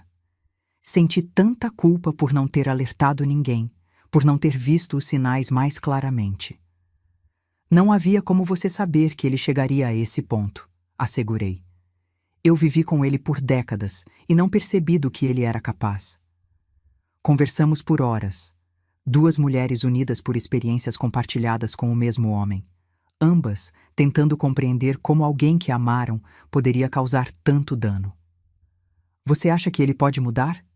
Perguntou Elisa, eventualmente. Realmente mudar? Não sei, respondi honestamente. Pessoas podem mudar se realmente quiserem, mas algumas feridas são profundas demais para serem completamente curadas. Alguns padrões difíceis demais de romper. No ano seguinte, ao completar parte significativa de sua pena e demonstrando comportamento exemplar, segundo os relatórios, Eduardo recebeu liberdade condicional. A notícia me chegou através do Dr. Paulo, que ainda mantinha contato com o caso. Ele pediu seu endereço, informou o advogado. Disse que gostaria de visitá-la, se você permitir. Deixei claro que essa decisão cabe inteiramente a você. A solicitação me deixou profundamente conflitada. Parte de mim queria manter a distância segura que havia estabelecido. Outra parte, aquela que ainda lutava para compreender como meu filho havia se tornado o homem que era, sentia curiosidade sobre quem ele seria após 7 anos de prisão. Preciso de tempo para pensar, respondi. Consultei minha terapeuta, amigos próximos, até mesmo Elisa, com quem mantive contato após nosso encontro. As opiniões eram divididas. Alguns achavam que eu devia recusar. Ele já causou dano suficiente, argumentavam. Outros sugeriam que um encontro controlado em local público poderia oferecer encerramento. Após semanas de reflexão, tomei minha decisão. Não o receberia em casa. Esse espaço seguro que havia construído cuidadosamente era meu santuário. Mas concordei em encontrá-lo em um café tranquilo perto do parque onde caminhava todas as manhãs. No dia marcado, cheguei cedo, escolhendo uma mesa nos fundos com visão clara da entrada. Lucas insistiu em ficar por perto, sentando-se discretamente em outra mesa, fingindo ler um jornal. Quando Eduardo entrou, quase não o reconheci. 7 anos de prisão haviam deixado marcas visíveis. Os cabelos, antes castanhos escuros como os do pai, estavam quase completamente grisalhos. Linhas profundas marcavam seu rosto ao redor dos olhos e boca. Caminhava com uma rigidez que não possuía antes. Nossos olhos se encontraram e ele parou momentaneamente, como se reunindo coragem, antes de se aproximar da minha mesa. Mãe, disse simplesmente. Eduardo, respondi. Sente-se. Ele obedeceu, colocando cuidadosamente uma pequena sacola de papel na mesa. Trouxe algo para você. Não é muito, mas... Ele empurrou a sacola em minha direção. Dentro havia um livro feito à mão, com capa de couro simples. Abriu cautelosamente. Era um álbum de fotos, não de fotografias reais, mas de desenhos. Desenhos surpreendentemente bons de momentos de nossa vida familiar. Eduardo bebê nos braços de José. Eu lendo para ele, criança. Nosso piquenique no parque quando ele tinha 10 anos. O dia de sua formatura. Aprendi a desenhar na prisão, explicou ele, notando minha surpresa. Terapia pela arte. Comecei a tentar lembrar momentos felizes, para me ancorar em algo positivo. Folheei o álbum silenciosamente. Os desenhos captavam detalhes que havia esquecido. O laço específico dos sapatos que Eduardo usava na primeira escola, o padrão do vestido que eu usava em seu aniversário de 8 anos, a maneira como José inclinava a cabeça quando ria. É impressionante, comentei finalmente fechando o livro. Não espero que mude nada, disse ele rapidamente. Só queria que você soubesse que nem tudo foi mentira, que houve momentos reais, verdadeiros entre nós. Ficamos em silêncio por alguns instantes, o peso de 7 anos e inúmeras traições pairando entre nós. Li seu livro, ele falou finalmente. Meu advogado conseguiu uma cópia. Foi difícil de ler, ver tudo pelos seus olhos. Imaginei que seria. Você não me poupou. Não era esse o propósito do livro. Ele assentiu. Nem deveria ser.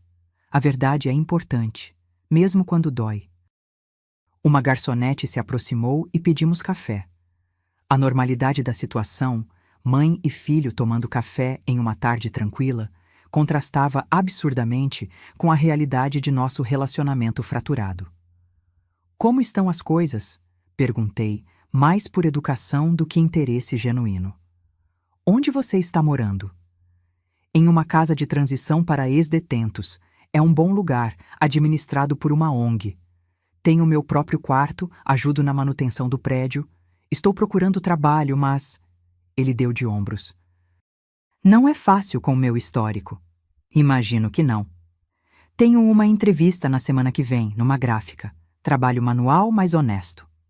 A frase, trabalho honesto, soou estranha vinda dele, como se estivesse experimentando um conceito novo. E você? Perguntou ele. Além do livro? Lucas me contou que você está dando palestras. Sim, principalmente para grupos de apoio a vítimas e profissionais que trabalham com idosos. Nada glamuroso, mas significativo. Você parece bem, observou ele. Mais forte do que antes. A vida nos fortalece, geralmente através das experiências que preferiríamos evitar. Ele baixou os olhos para sua xícara de café. Eu queria poder voltar atrás, desfazer tudo. Mas não pode. Não, nenhum de nós pode. Terminamos nossos cafés em silêncio contemplativo. Não era um silêncio confortável, como costumava ser anos atrás, mas também não era carregado do ressentimento amargo que eu esperava sentir. Quando nos despedimos na porta do café, ele perguntou hesitantemente: podemos fazer isso de novo algum dia? Não precisa ser logo. Apenas algum dia? Considerei a pergunta cuidadosamente. Talvez. Não posso prometer. Preciso ver como me sinto depois deste encontro. Ele aceitou minha resposta com um aceno. Obrigado por vir hoje.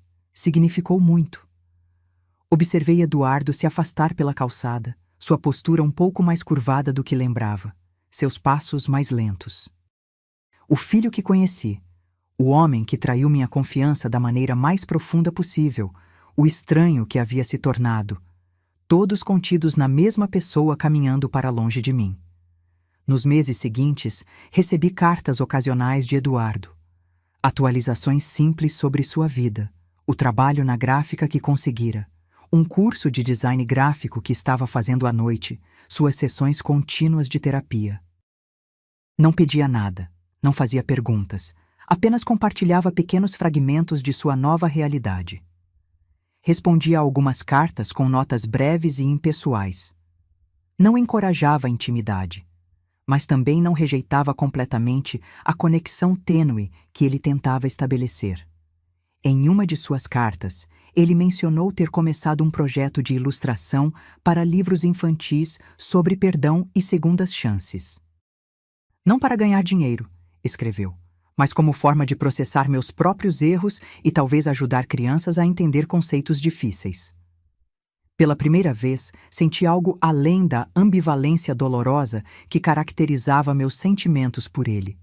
Não era orgulho, essa emoção paterna havia sido irrevogavelmente danificada. Era mais como uma espécie de reconhecimento cauteloso de que talvez, apenas talvez, houvesse algo de valor a ser recuperado das cinzas de nossa relação. Quando meu 73º aniversário chegou, recebi um pacote pelo correio. Era um livro infantil belamente ilustrado, intitulado A Árvore Quebrada. Contava a história de um raio que atinge uma árvore majestosa, dividindo-a ao meio. A árvore, que antes abrigava tantos animais e oferecia sombra aos viajantes, agora estava danificada, aparentemente além do reparo. Mas lentamente, com o tempo, algo inesperado acontece. Da fenda profunda, novos brotos começam a surgir. A árvore nunca volta a ser o que era, permanece marcada, dividida, mas encontra uma nova forma de crescer, de oferecer abrigo, de existir no mundo. Na última página, uma dedicatória simples. Para minha mãe, que me ensinou que mesmo o que está quebrado além do reparo, ainda pode encontrar propósito. Com amor, Eduardo. Guardei o livro cuidadosamente na mesma caixa onde mantinha as poucas fotos que havia preservado. Não estava pronta para exibi-lo, para incorporá-lo à minha vida diária, mas também não podia descartá-lo. Uma semana depois, mandei um cartão para Eduardo. Não mencionei o livro diretamente, mas escrevi: algumas árvores são mais resilientes do que parecem à primeira vista. Obrigada pelo pensamento, Marta. Era o mais próximo que conseguia chegar de um reconhecimento, de uma aceitação do que ele estava tentando fazer, sem comprometer a integridade da minha própria jornada de cura. No Natal daquele ano, aceitei seu convite para um almoço em um restaurante familiar. Foi um encontro breve, desconfortável em muitos momentos, mas também pontuado por lampejos inesperados de conexão genuína. Conversamos sobre livros, sobre seu trabalho, sobre minhas palestras, tópicos seguros, distantes do abismo que ainda existia entre nós. Nos anos seguintes, estabelecemos uma rotina cautelosa. Encontros ocasionais em locais públicos, cartões em datas especiais. Ligações telefônicas curtas e infrequentes. Nunca mencionávamos diretamente o passado, o crime, a traição. Era um acordo tácito, não para esquecer, mas para permitir que algo diferente, algo novo, tivesse espaço para existir ao lado da dor. Não era perdão, não completamente. Não era reconciliação no sentido tradicional. Era algo mais complexo, mais nuançado, um reconhecimento mútuo de que, embora algumas pontes não possam ser reconstruídas depois de queimadas, novos caminhos, diferentes e imperfeitos, podem eventualmente emergir. Quando completei 75 anos, 10 anos após aquela tarde fatídica, quando levei o celular de Camila para consertar, olhei para trás e vi não apenas a tragédia que havia definido um capítulo da minha vida, mas toda a jornada que se seguiu. Vi a mulher que encontrei dentro de mim, mais forte, mais sábia, mais compassiva do que imaginava ser. Vi as vidas que havia tocado através do meu livro e palestras. Vi os relacionamentos genuínos que havia cultivado, a família escolhida que havia construído ao meu redor. E vi também meu filho, não como o menino inocente das minhas memórias antigas, nem como o monstro calculista dos meus pesadelos, mas como um ser humano profundamente falho, tentando encontrar seu próprio caminho de volta da escuridão que havia criado. Não sei o que o futuro reserva para nós. Não sei se algum dia sentarei confortavelmente na presença de Eduardo, se algum dia confiarei nele completamente, se algum dia sentirei por ele o amor incondicional que uma vez foi tão natural quanto respirar. Mas aprendi que não precisamos ter todas as respostas, que a vida raramente oferece finais limpos e satisfatórios, que a cura não é um destino, mas uma jornada contínua, com avanços e recuos, alegrias inesperadas e dores renovadas. E talvez isso seja suficiente. Talvez essa aceitação da imperfeição, essa disposição de permanecer na ambiguidade, seja a maior lição que aprendi nesses 10 anos, desde que um jovem técnico olhou nos meus olhos e disse: cancele seus cartões e fuja imediatamente. Fugi, sim. Mas também, eventualmente, encontrei coragem para ficar, para enfrentar o inimaginável, para reconstruir, não o que havia perdido, mas algo inteiramente novo a partir dos fragmentos. E nessa reconstrução, essa reinvenção, encontrei não apenas sobrevivência, mas uma espécie de triunfo silencioso. O triunfo de continuar, de crescer, de descobrir que mesmo após a traição mais profunda, a vida ainda pode oferecer momentos de beleza, conexão e significado. Não é o final que teria escolhido. Não é a história que imaginei viver. Mas é minha história, com todas as suas cicatrizes, contradições e complexidades. E aprendi, finalmente, a abraçá-la por completo. Agora, se você gostou dessa história, clica em se inscrever e me diz nos comentários qual parte te deixou de queixo caído. Ah, e não esqueça de se tornar membro para ter acesso a vídeos exclusivos que não posto aqui. Te espero lá.